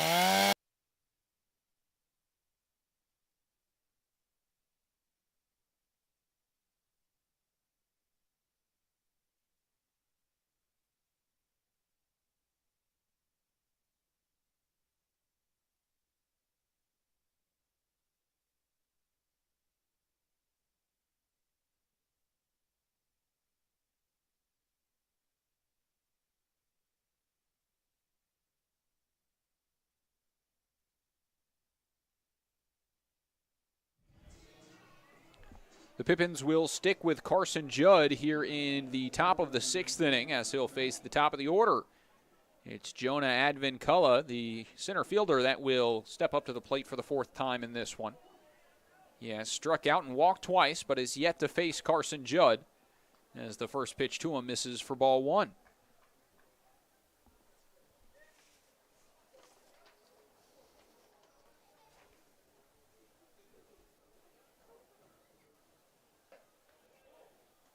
Doesn't get the call on that one. 2-0 the count.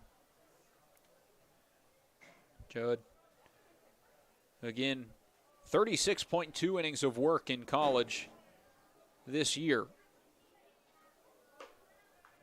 His sophomore season at YVC under head coach Kyle Crustangel.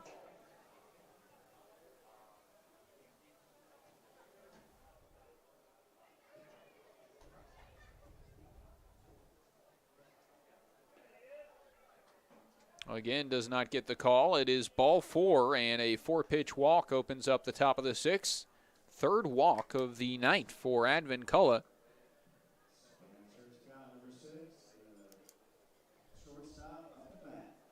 And Spencer Scott will hit 1 for 3 on the day, a double and a run. Back in the 1st inning. Since then, grounded out to 3rd and popped up to 2nd. No double plays from either side in this one, as that one misses upstairs for ball 1.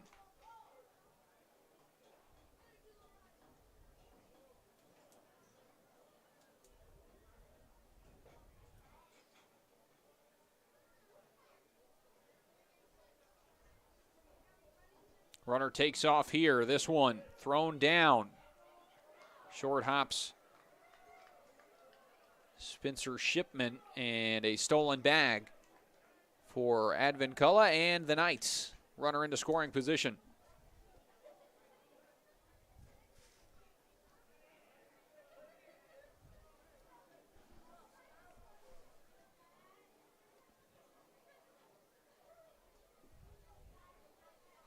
One to Scott.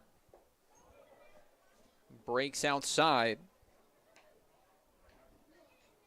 2-1 the count.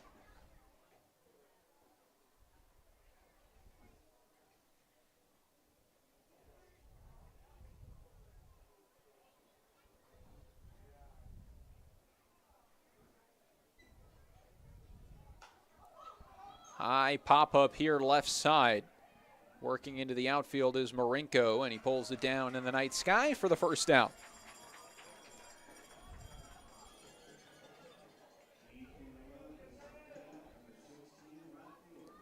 One away, runner on second base.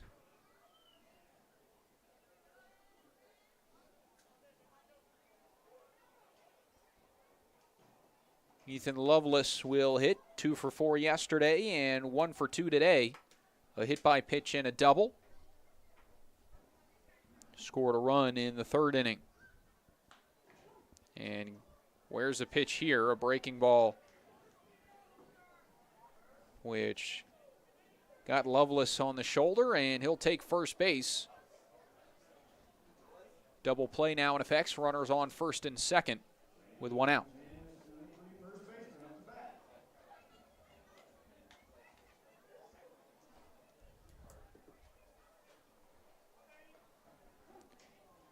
So with 2 on 1 out, it brings up Mason Lay, the second baseman. RBI and a run in this one, 1 for 2. Lined out to center field in his most recent at-bat, but has been seeing the ball well, as this one is blocked behind the plate by Borst.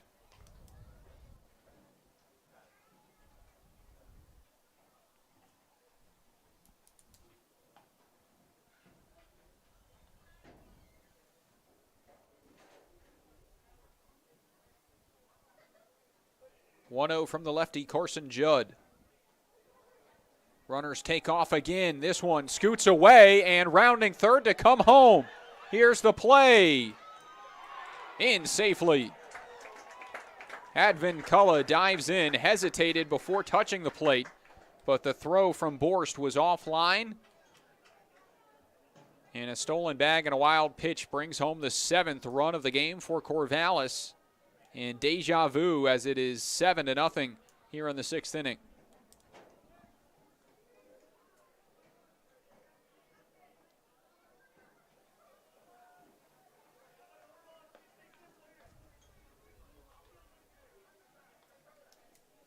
Up to third base goes Ethan Lovelace. And now this one is shot out to left field. Center fielder fields it. Should be deep enough. The throw cut off, and a sac fly brings home the 8th run of the game. 8-0, Knights in front.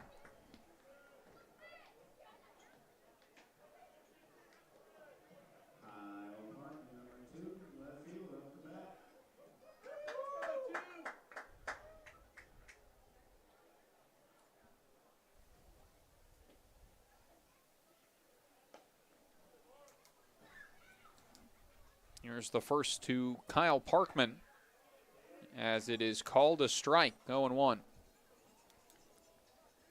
1 run in the first inning for Corvallis, 5 in the third, and now 2 more in this top of the 6th inning.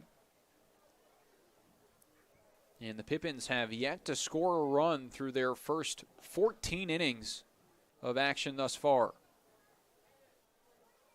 For the pitch, home plate umpire Isaac McAllister signaling that Parkman's got to scoot up in the batter's box. The 1-1 popped up on the infield. Shipman over.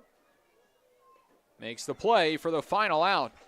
3 more across for Corvallis. 8-0 is the score here in the top of the 6th. We head to the bottom half. Coming up next, you're listening to Pippins Baseball on YouTube.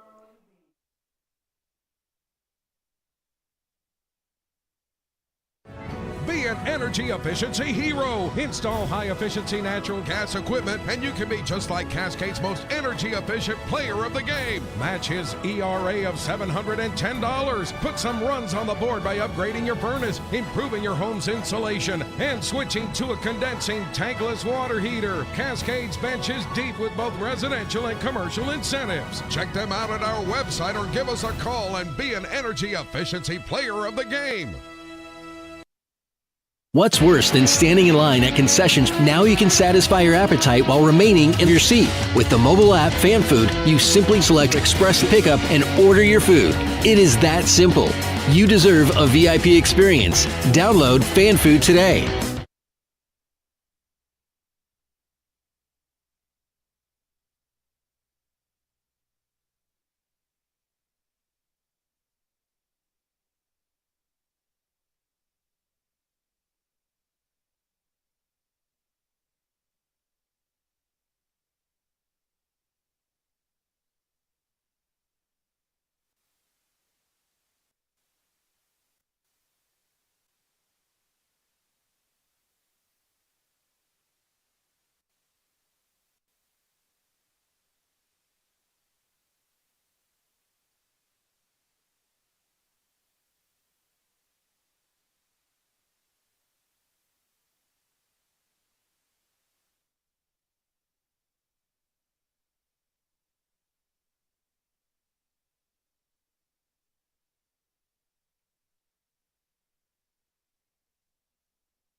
Welcome back. Bottom of the 6th inning. 8-0 is our score, and a new arm into the game for Corvallis.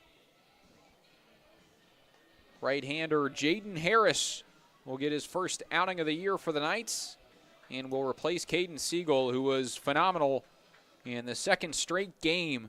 The starter for Corvallis has been lights out. 5 innings of work for Siegel, only allowing 3 hits, no runs, 1 walk, and 7 strikeouts. Harris will try and continue that momentum.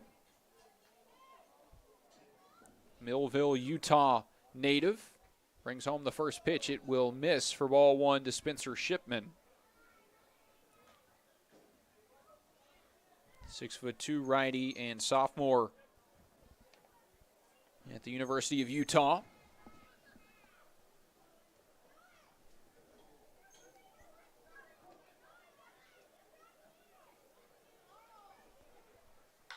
Now this one's blasted out towards left field. Long way to go. It's off the top of the wall. Throw in, cut off, and it will be a leadoff double for Spencer Shipman. Nearly left the yard in the first at bat against the reliever. And the Pippins have a runner in scoring position here in the bottom of the 6th inning.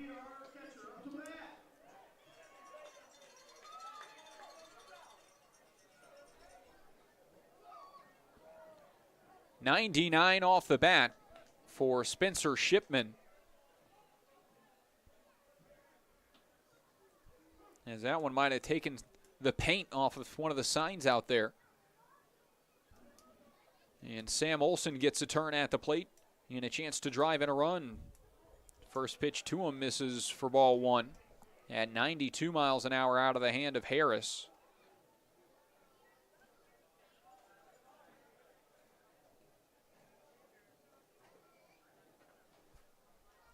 Here's the 1-0.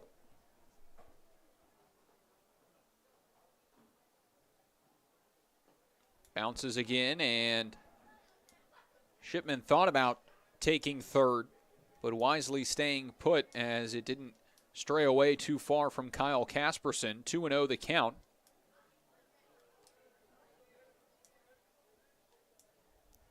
As Harris tries to regroup. Played at Ridgeline High School in Utah. Was a preseason All-American second team as this one misses off the plate. 3-0. Was All-State first team, All-Valley Player of the Year in high school, regional MVP in the 2021 season, and won a region championship.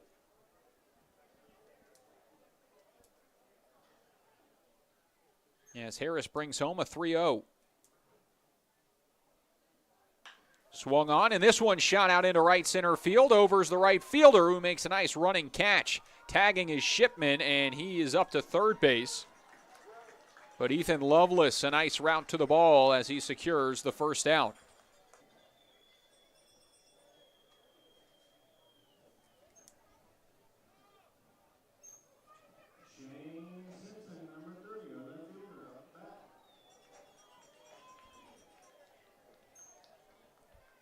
One away and a runner on third base for the Pippins.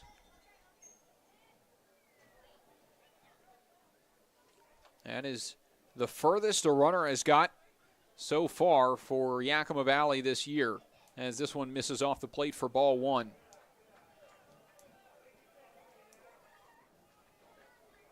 Did not have a runner reach third base yesterday.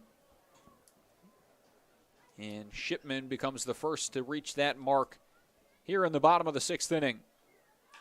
This one shot to the left side, and it will score a run. The throw to first is in time for the second out. But the Pippins are on the board here in this 2022 campaign.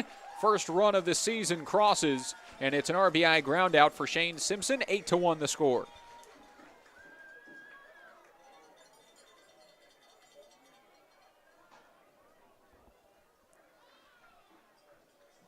Two away now as it brings up the DH, Liam McCallum.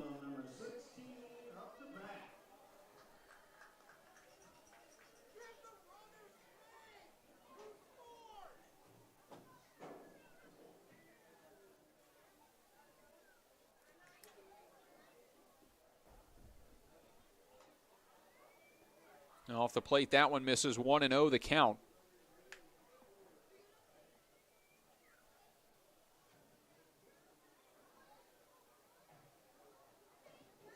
The next home. Swing and a miss. McCallum late on that one as the count evens at 1.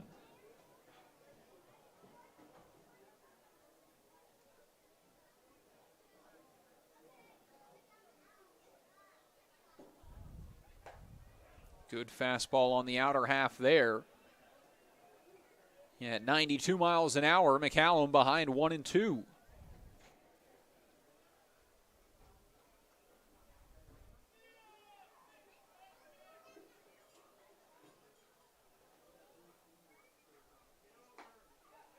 Good pitch at 93 on the outside half, but taken for a ball, 2-2. Tough pitch to lay off of by the DH, and it gives him another life, 2-2. Swings at this one and strikes out swinging. Final out of the bottom of the 6th, but the Pippins are on the board. An RBI ground out from Shane Simpson scores Spencer Shipman, boy is that fun to say, who doubled to open up the inning. 8-1 is our score. We head to the 7th coming up next. The time is now to get started on your new career at Perry Tech. From AAS degrees in business technology and accounting and IT and communication systems to a fast 5-week professional truck driving program, acquire hands-on skills to help you reach your full potential. From financial aid to career services, the staff at Perry Tech are there to help you from start to finish. Take action today by calling Perry Tech 509-453-0374 or visit perrytech.edu. It's sky blue, barn red. Caught up in a country, the only way I wanna be. Somewhere where the road ends, out there where the creek bends, that's where you can find me. Within fields of gold and cotton rows that never end in the sky. And take it slow, easy road, man, that's life. Caught up in a country.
Top of the 7th inning starts with ball 1 as a new arm is into the game for the Pippins.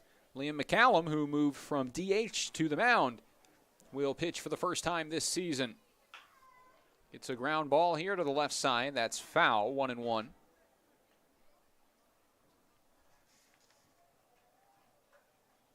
McCallum was primarily a left-handed pitcher with the Zags of Gonzaga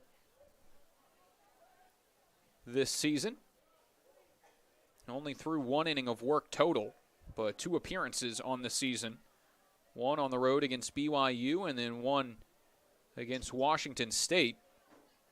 Had 1 strikeout and didn't allow any runs, as this one misses the count to 3-1 on James Anderson, the DH.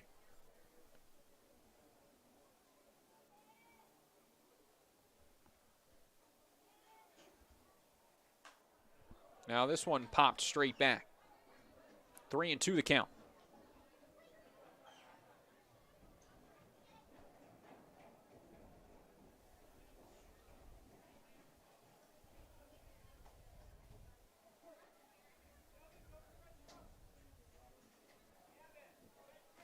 Three-two popped up again. This time it is in play. In comes Beck McGuire to make the grab. 1 out.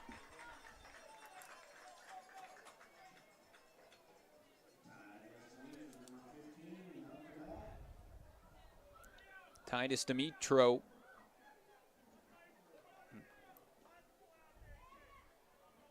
Hits here with 1 out in the top of the 7th. Grounded out twice in this one and has walked in his most recent plate appearance. 0 for 4, a hit by pitch, a run, and a pair of strikeouts yesterday.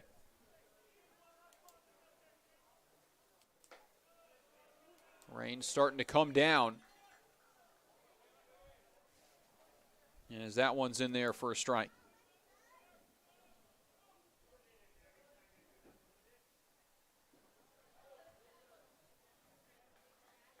McCallum misses the mark there, 1-1.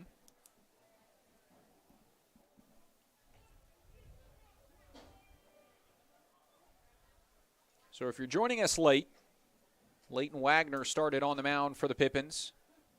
Got through 3 innings of work, allowing 6 runs as he got into a little bit of trouble. Was replaced by Carson Judd, who did a good job through 2 innings, but allowed 2 in the 6th. And now it is Liam McCallum. As the 1-2 home is a called strike 3. Sits down Dimitru, and that's 2 away to bring up the catcher, Kyle Casperson.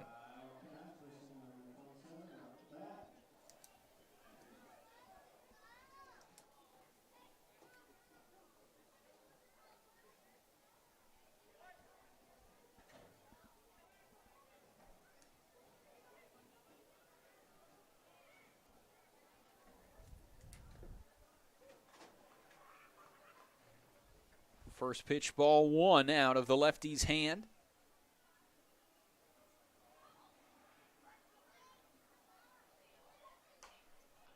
And now this one's fouled away right side.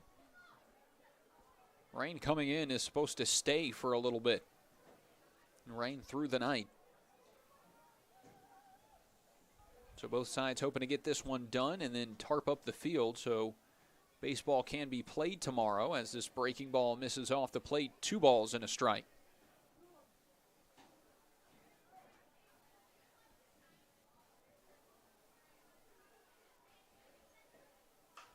Now this one rocketed foul. 2-2.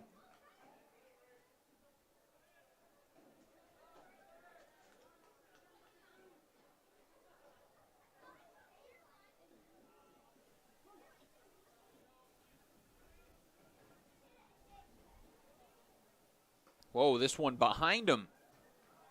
Bounces in the dirt and skips behind Kyle Casperson, so the count goes full, 3-2.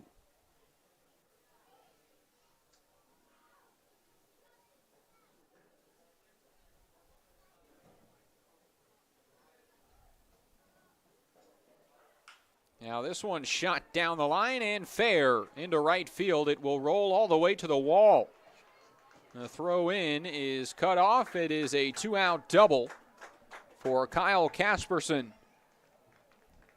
First hit of the night for Casperson, and he moves himself into scoring position for the 9-hole hitting Jeremy Sangalang.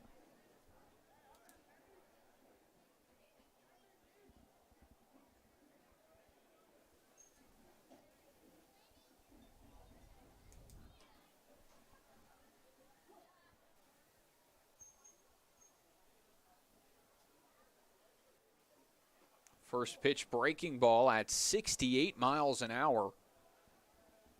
Dropped 9 inches and misses inside for ball 1.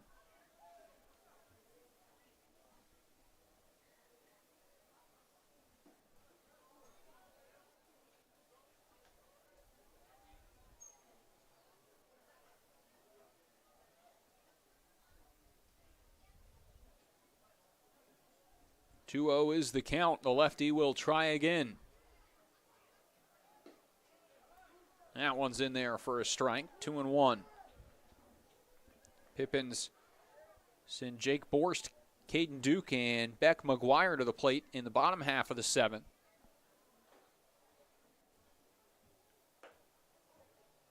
That one misses away. 3-1.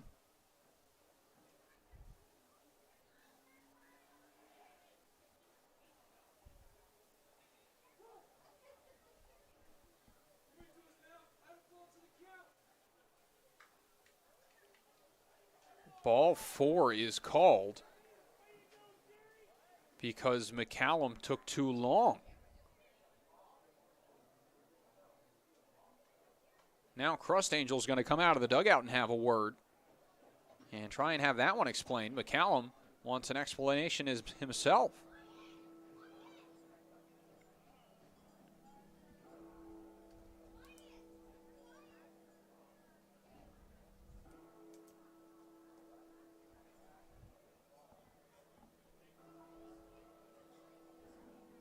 So now McCallum will have to pitch to the top of the order, and Jonah Advin-Kula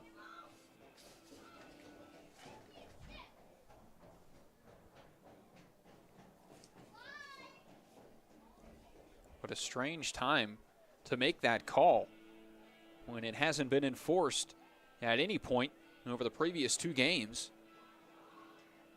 A 7-run ball game here in the top of the 7th inning, and ball 4 is called to put the 9-hole hitter on base.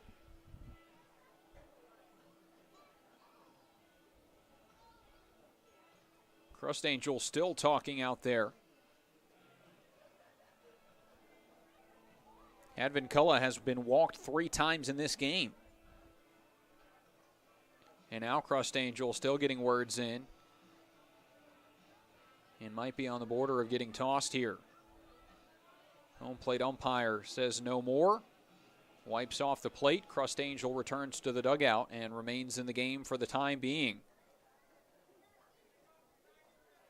For the second straight night, even though the hit column is very similar, Corvallis in front by 7. 8-1 is the score here. But the Knights only out hitting the Pippins 6-4 in this game. This one bounces in the opposite batter's box for ball 1. The difference being the errors. Pippins with 2 errors yesterday, 2 tonight. And all of them have ended up producing some sort of run. As that one misses for ball 2. And then a lot of walks from Yakima Valley pitching thus far. As a team had 8 walks, or 7 walks and 2 hit by pitches yesterday.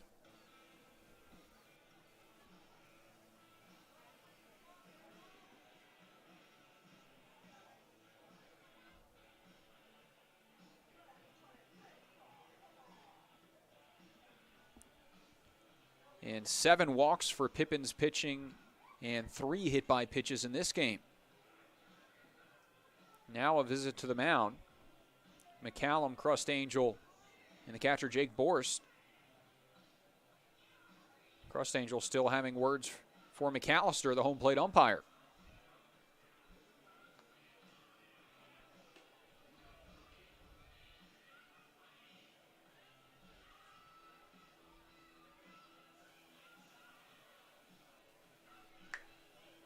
Not often you see a home plate umpire walk away from a mound visit when he's already walked out there. Crust Angel still talking.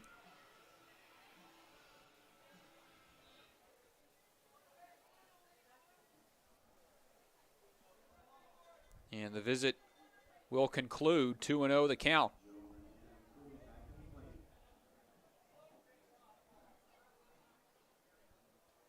Two outs here, top of the 7th. The light rain still falling here at Yakima County Stadium and the Orchard, as this one misses to make it 3-0.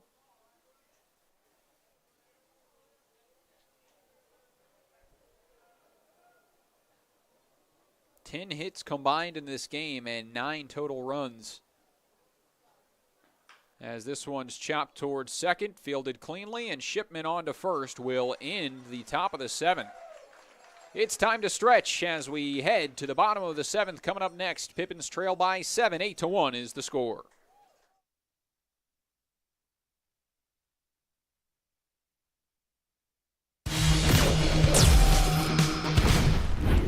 Who knew it was so difficult to find the right bank? I know. It's so confusing. And checking out your banking options? Oh, sounds overwhelming. The cloud of uncertainty. Enough! With Banner Bank, it's easy to manage your finances, and help is here when you need it. Be gone, Cloud! Oh! Wait! Built for action, built for banking. Banner Bank. If we win the lottery, we'd remodel our home. We'd start with the kitchen.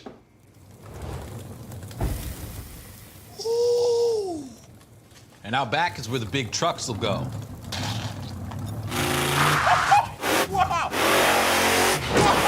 Ben, you don't even live here anymore? Hey, don't forget about Grandma. Okay, family meeting. Come on. Welcome to the ice dome.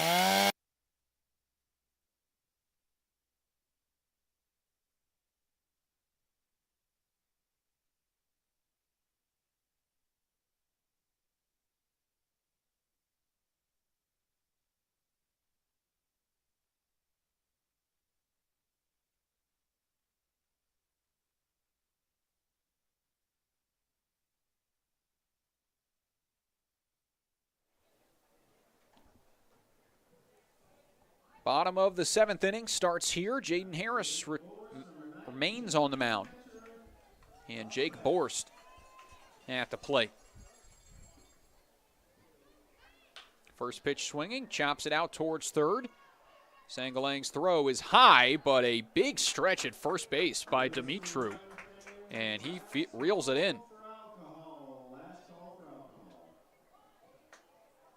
Out number 1 on the first pitch of the bottom of the 7th.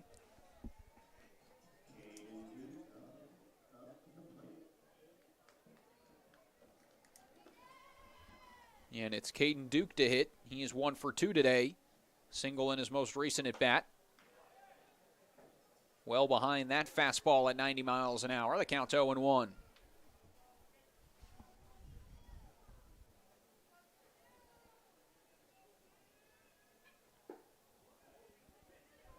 That one misses for a ball. I don't know if Caden Duke has gotten anything other than a fastball thus far in his 3 at-bats. Here's another that misses, 2-1.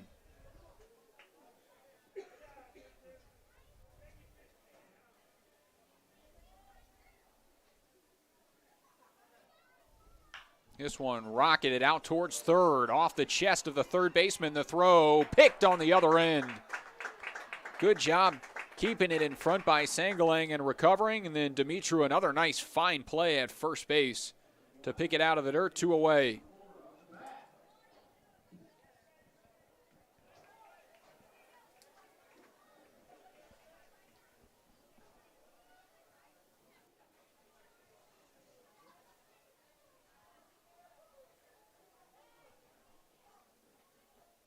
Two up, 2 down here in the bottom of the 7th. First pitch swinging is Beck McGuire to foul it away, 0-1. McGuire still looking for his first hit of the season, is 0 for 5. Walked in his last plate appearance.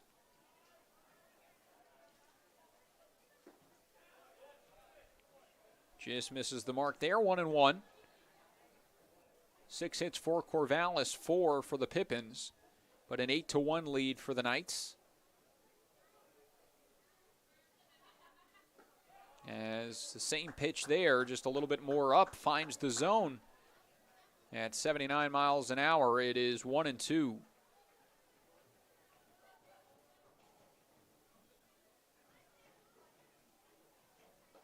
Another breaker, swung on and missed. The throw on to first is in time, and a 1-2-3 inning for Jaden Harris. Pippins go quietly here in the bottom of the 7th. We head to the 8th inning. 8-1 is the score. You're listening to Pippins Baseball on YouTube. The time is now to get started on your new career at Perry Tech. From AAS degrees in business technology and accounting and IT and communication systems to a fast 5-week professional truck driving program, acquire hands-on skills to help you reach your full potential. From financial aid to career services, the staff at Perry Tech are there to help you from start to finish. Take action today by calling Perry Tech 509-453-0374 or visit perrytech.edu. It's sky blue, barn red. Caught up in a country, the only way I wanna be. Somewhere where the road ends, out there where the creek bends, that's where you can find me. With them fields of gold and cotton rows, that never-ending sky. That take it slow, easy road, man, that's life. Caught up in a country.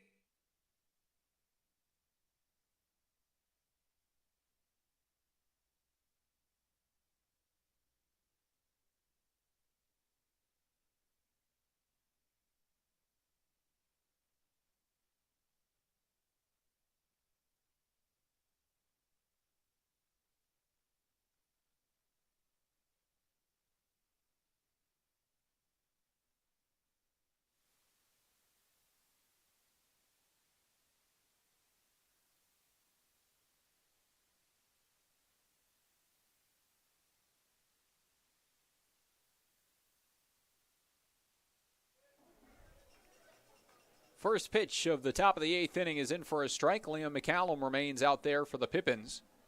Spencer Scott will lead off, the shortstop. Swings through that off speed, 0-2.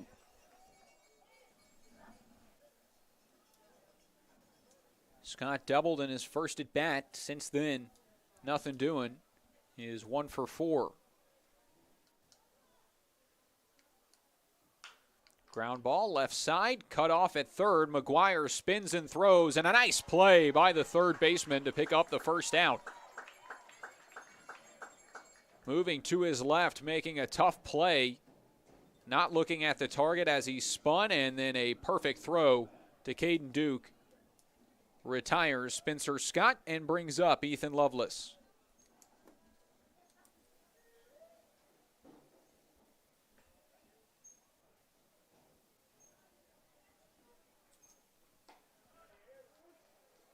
In there for strike one.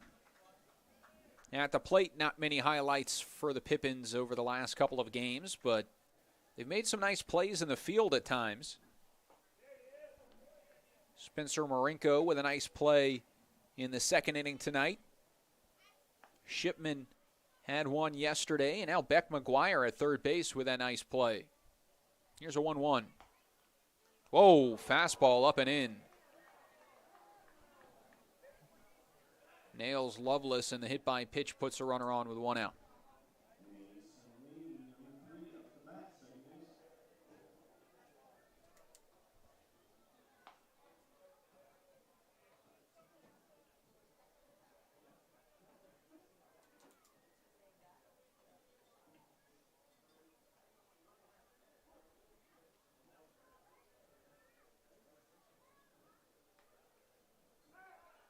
Pickoff move from the lefty as he tosses one over.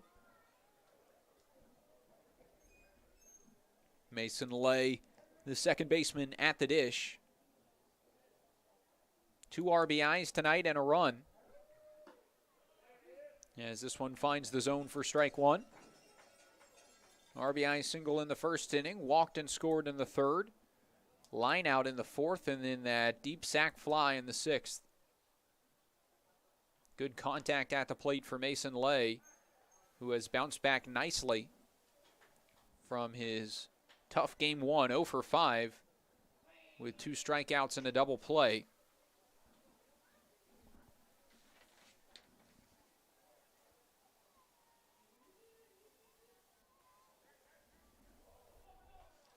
Cal State Northridge infielder has done a good job in this game. 1-1 the count.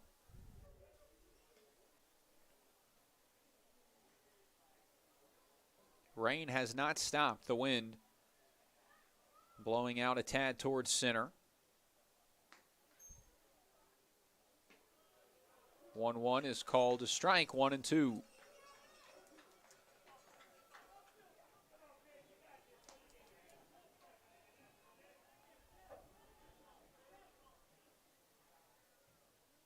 With a 1-2 count, a shift by the Pippins outfield to the right side. And a nice off-speed there is swung on and missed, chased out of the zone. A strikeout for McCallum is the second out of this top of the 8th.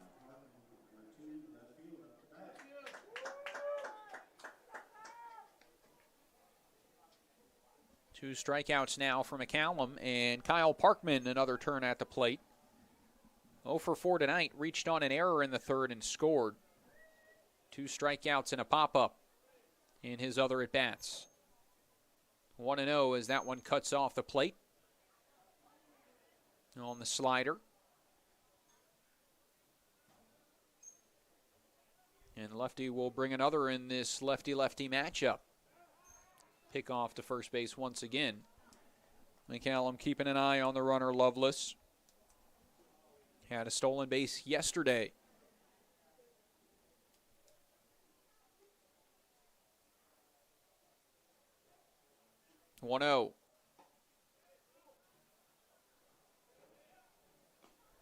Off the plate, 2-0 the count.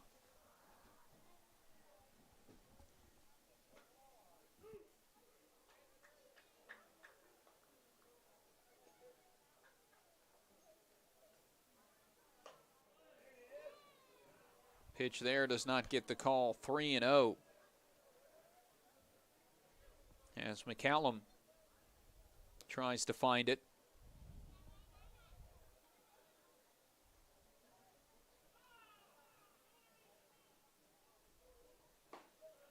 There's a strike call, 3-1. Elsewhere around the WCL, the Portland Pickles completed the comeback 6-4. They won over Bellingham in the second leg of the doubleheader today. As the 3-1 swung on and missed for strike 2. Bend Elks now a sizable lead, 13-6 over Wenatchee in the top of the 7th inning. Walla Walla still in front 6-2 in the bottom of the 6th against Ridgefield, and the lefties up 3-0 on Kamloops in the second leg of their doubleheader, as this 3-2 just misses for ball 4, and runners on first and second now with 2 outs.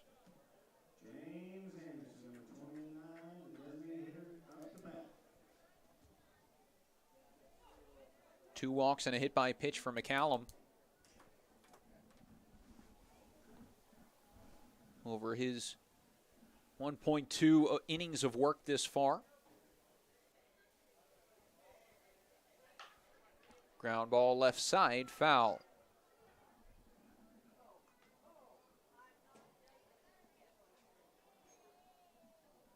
James Anderson, the DH, is 1 for 3 in this game, an RBI double and a run back in the 3rd inning. As he takes this breaking ball, which misses high and away, 1-1 the count.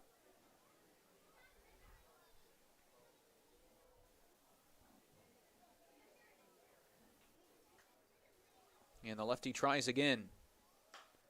Swing and a drive out towards center field.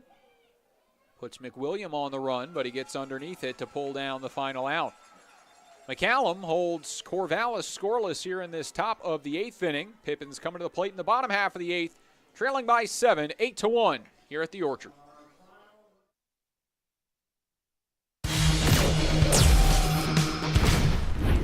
Who knew it was so difficult to find the right bank? I know. It's so confusing. And checking out your banking options? Oh, sounds overwhelming. The cloud of uncertainty. Enough! With Banner Bank, it's easy to manage your finances, and help is here when you need it. Be gone, Cloud! Oh, wait. Built for action, built for banking. Banner Bank. If we win the lottery, we'd remodel our home. We'd start with the kitchen. Ooh. And out back is where the big trucks will go.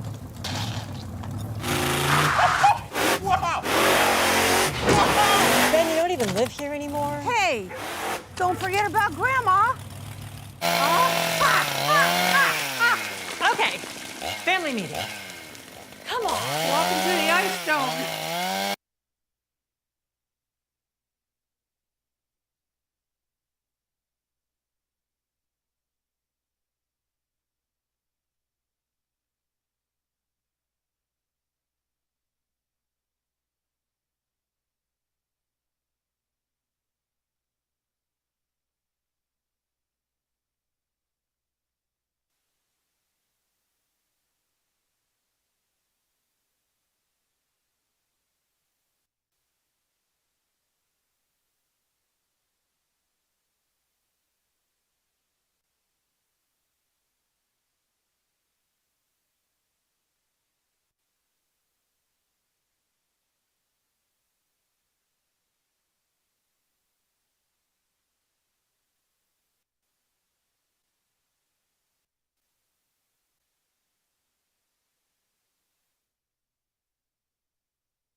Bottom of the 8th inning, 8-1 is the score, and another Ute on the mound out of University of Utah. It is the lefty Brady Maylett who induces a ground ball to the right side to retire the leadoff hitter Spencer Marinko in this bottom of the 8th inning, and it turns things over to the top of the order.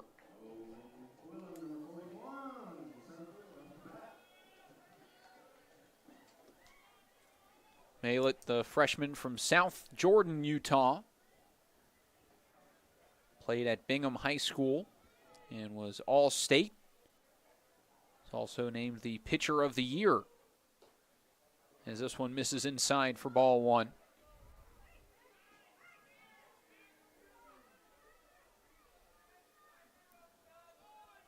Both of his parents went to the University of Utah.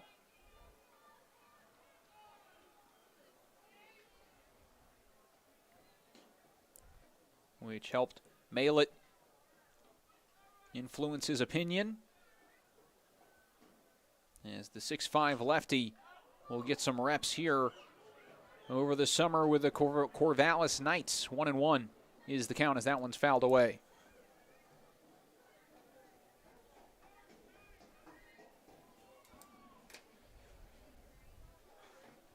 Owen McWilliam, after a 2-for-4 day yesterday, 0-for-3 in this one.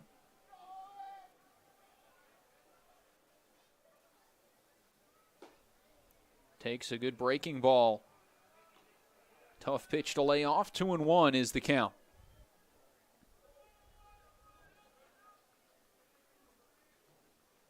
Maylett, an intimidating 6'5" on the mound. Good life on that fastball, which is swung on and missed as it moves to 2-2.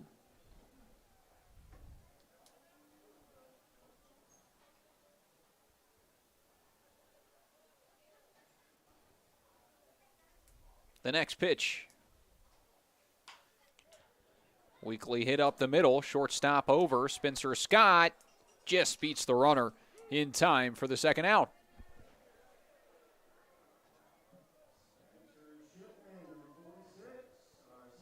Following the double which led off the bottom of the 6th inning, it has now been 8 straight retired by Knights pitching, and Spencer Shipman will try and change that trend as he digs in with 2 outs and nobody on.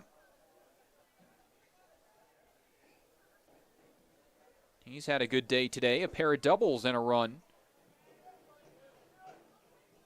Has accounted for 2 of the 4 Pippins hits, as that one swung on and missed for strike 1. Rain is coming down harder now,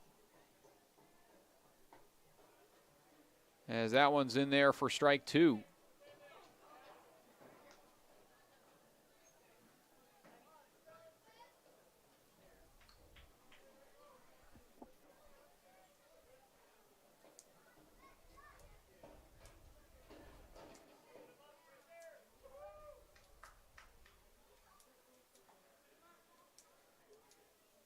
The 0-2. Called strike 3 as it breaks to the outer half. Spencer Shipman is sat down on strikes in a 1-2-3 inning for Brady Malett as we head to the final frame. 9th inning coming up, 8-1, Corvallis in front of your Yakima Valley Pippins. Be an energy efficiency hero. Install high-efficiency natural gas equipment, and you can be just like Cascade's most energy-efficient player of the game. Match his ERA of $710. Put some runs on the board by upgrading your furnace, improving your home's insulation, and switching to a condensing tankless water heater. Cascade's bench is deep with both residential and commercial incentives. Check them out at our website or give us a call and be an energy efficiency player of the game. What's worse than standing in line at concessions? Now you can satisfy your appetite while remaining in your seat. With the mobile app Fan Food, you simply select Express Pickup and order your food. It is that simple. You deserve a VIP experience. Download Fan Food today.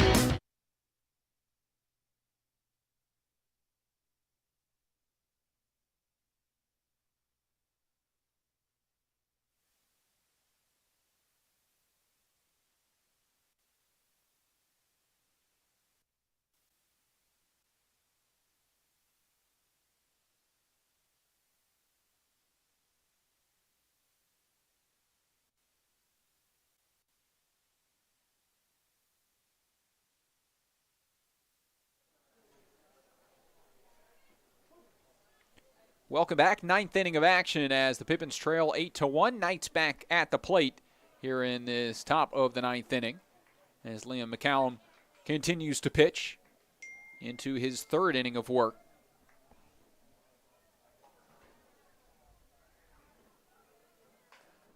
As this one's now popped up right side, back is Spencer Shipman, who pulls it down for out number 1.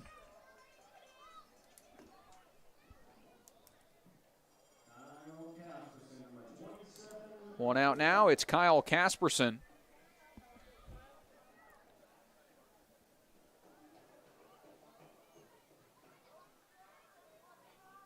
And for the 2nd straight game, the Pippins relief has not done a bad job. After early runs on the starter, Corvallis had 6 in the first 3 innings. Since then, they've only scored 2. And the Pippins have one of their own, as that one's in for a strike.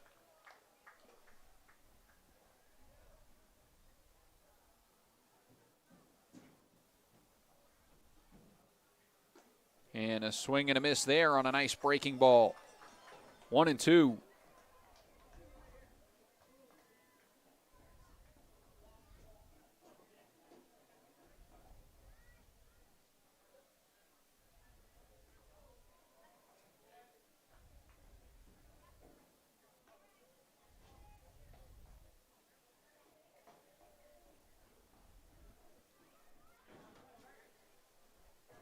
Two and two the count. The lefty comes home. Breaking ball stays upstairs and it runs full. 3-2 on the Corvallis catcher.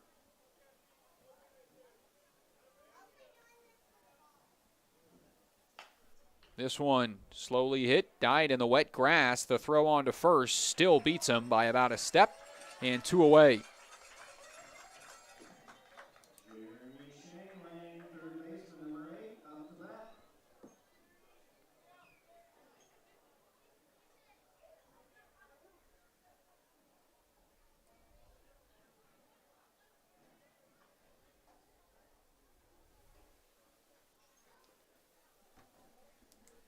It's the third baseman Sangalang to hit now. That one off the plate, 1-0. The third baseman has singled and walked today.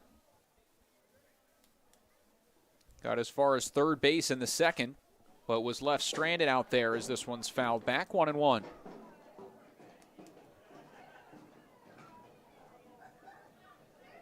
Oh for 4 yesterday and 1 for 3 today. 1-1. Dribbled out towards the mound. McCallum runs over and will apply the tag, sprinting down the line for the final out of the top of the 9th. Pippins come to bat for the final time in the bottom of the ninth when we come back. 8-1 our score here on the Orchard. The time is now to get started on your new career at Perry Tech. From AAS degrees in business technology and accounting and IT and communication systems to a fast 5-week professional truck driving program, acquire hands-on skills to help you reach your full potential. From financial aid to career services, the staff at Perry Tech are there to help you from start to finish. Take action today by calling Perry Tech 509-453-0374 or visit perrytech.edu. It's sky blue, barn red. Caught up in a country, the only way I wanna be. Somewhere where the road ends, out there where the creek bends, that's where you can find me. Within fields of gold and cotton rows that never end in the sky. That take you slow, easy road, man, that's life. Caught up in a country.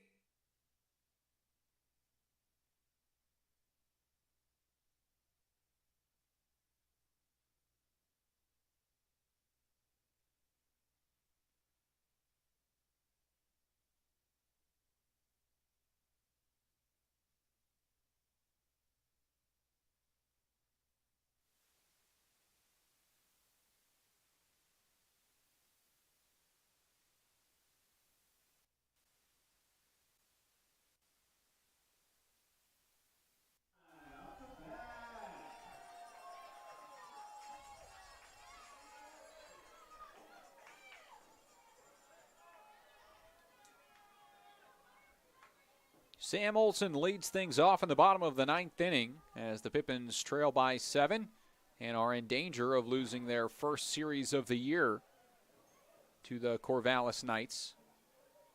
How about that play from Brady Malett? If you saw that one, didn't even see the throw back to the pitcher. And scooped it barehanded.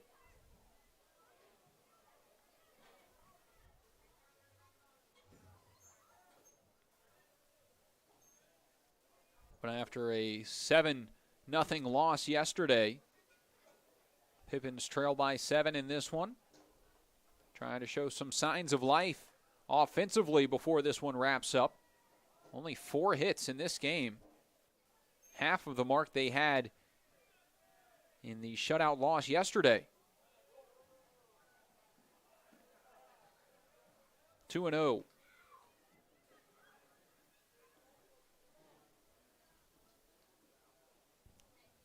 And now Sam Olson will head to the dugout and wipe down his hands. Rain really coming down.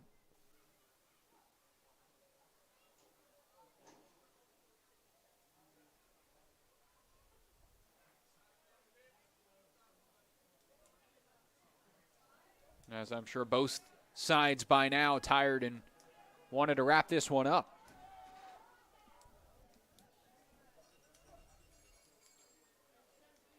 Here's a 2-0.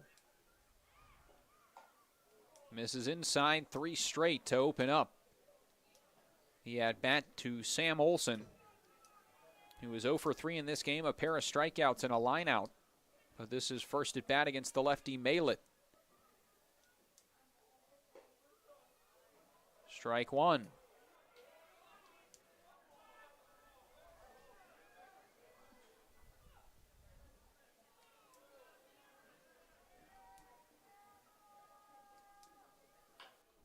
This one, a foul ball off of Olson's foot out of the box. 3-2 the count. Malett went 1-2-3 in the 8th. The ground out to second, a ground out to short, and then the looking strikeout of Spencer Shipman.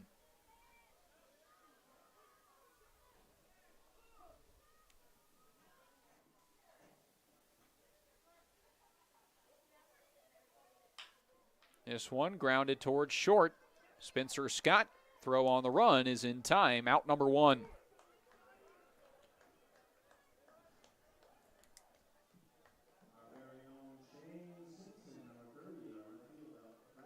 Knights are 2 outs away from winning the opening weekend series against the Pippins. with a finale tomorrow at 6:05.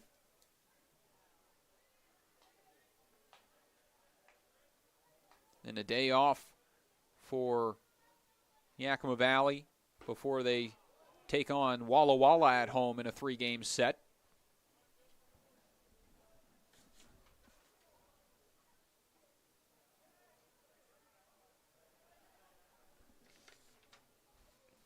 No balls in, a strike. Good breaking ball there in the zone, 0-2.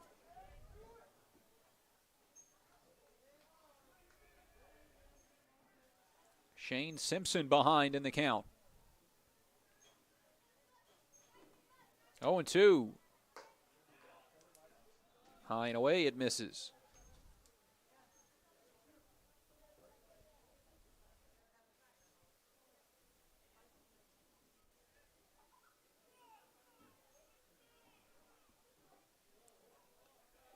Nice breaking ball pitch there, wanting the chase, but Simpson lays off. 2-2 is the count, with 1 out here in this bottom of the 9th.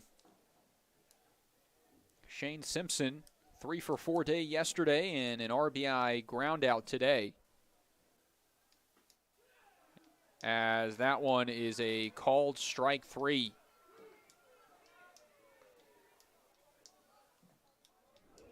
Wow. 2 away here in the bottom of the 9th.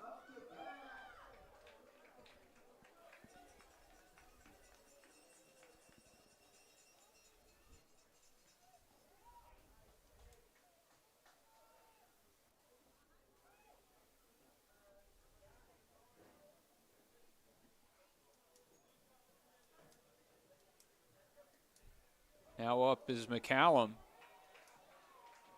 And he gets hit by a pitch with 2 outs in the bottom of the 9th. Two-way player. DH to open the game. 1 for 3 in the game. Came on to pitch the final 3 innings for the Pippins.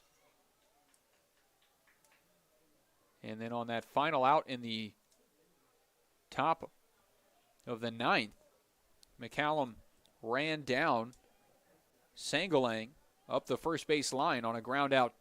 He could have underhand flipped to first base.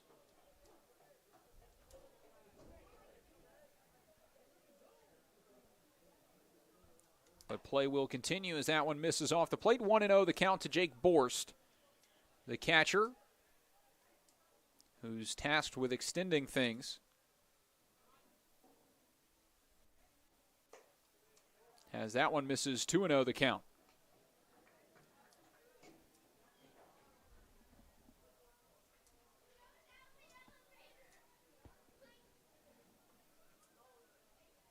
Corvallis, if this one holds, a 32-17 overall record against the Pippins, as Borst swings through that one for a strike.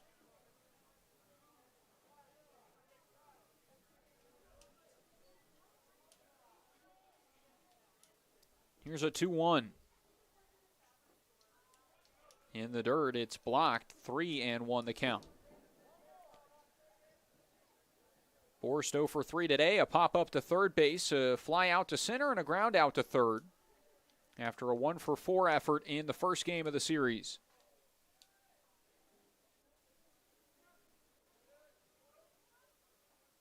Swings through the 3-1, and it's full.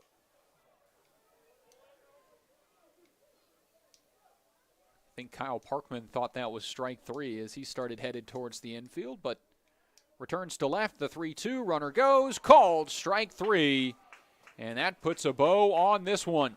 8-1 the final. Corvallis takes down the Pippins and win the first series of the West Coast League season. Pippins put up their first run of the year on an RBI ground out from Shane Simpson in the 6th inning. Outside of that, and good relief performances from Liam McCollum and Carson Judd, but they fall by a score of 8-1. What a start it was for Caden Siegel. 5 innings of work, allowing only 3 hits, 1 walk, and 7 strikeouts. Jaden Harris went 2 innings, allowing only the lone hit, and Brady Malett closes the final 2 innings out, allowing 1 runner to reach on the hit by pitch. And Corvallis moves to 2-0 on the season. The Pippins will wrap things up tomorrow. Finale of the series at 6:05 p.m. Pacific time. Not going to want to miss that as Yakima Valley tries to bounce back. And then an off day on Monday. That wraps up the broadcast here. You're listening to Pippins Baseball YouTube. For everyone involved in the production, I'm Zach McKinstry, and we'll see you tomorrow here at the Orchard.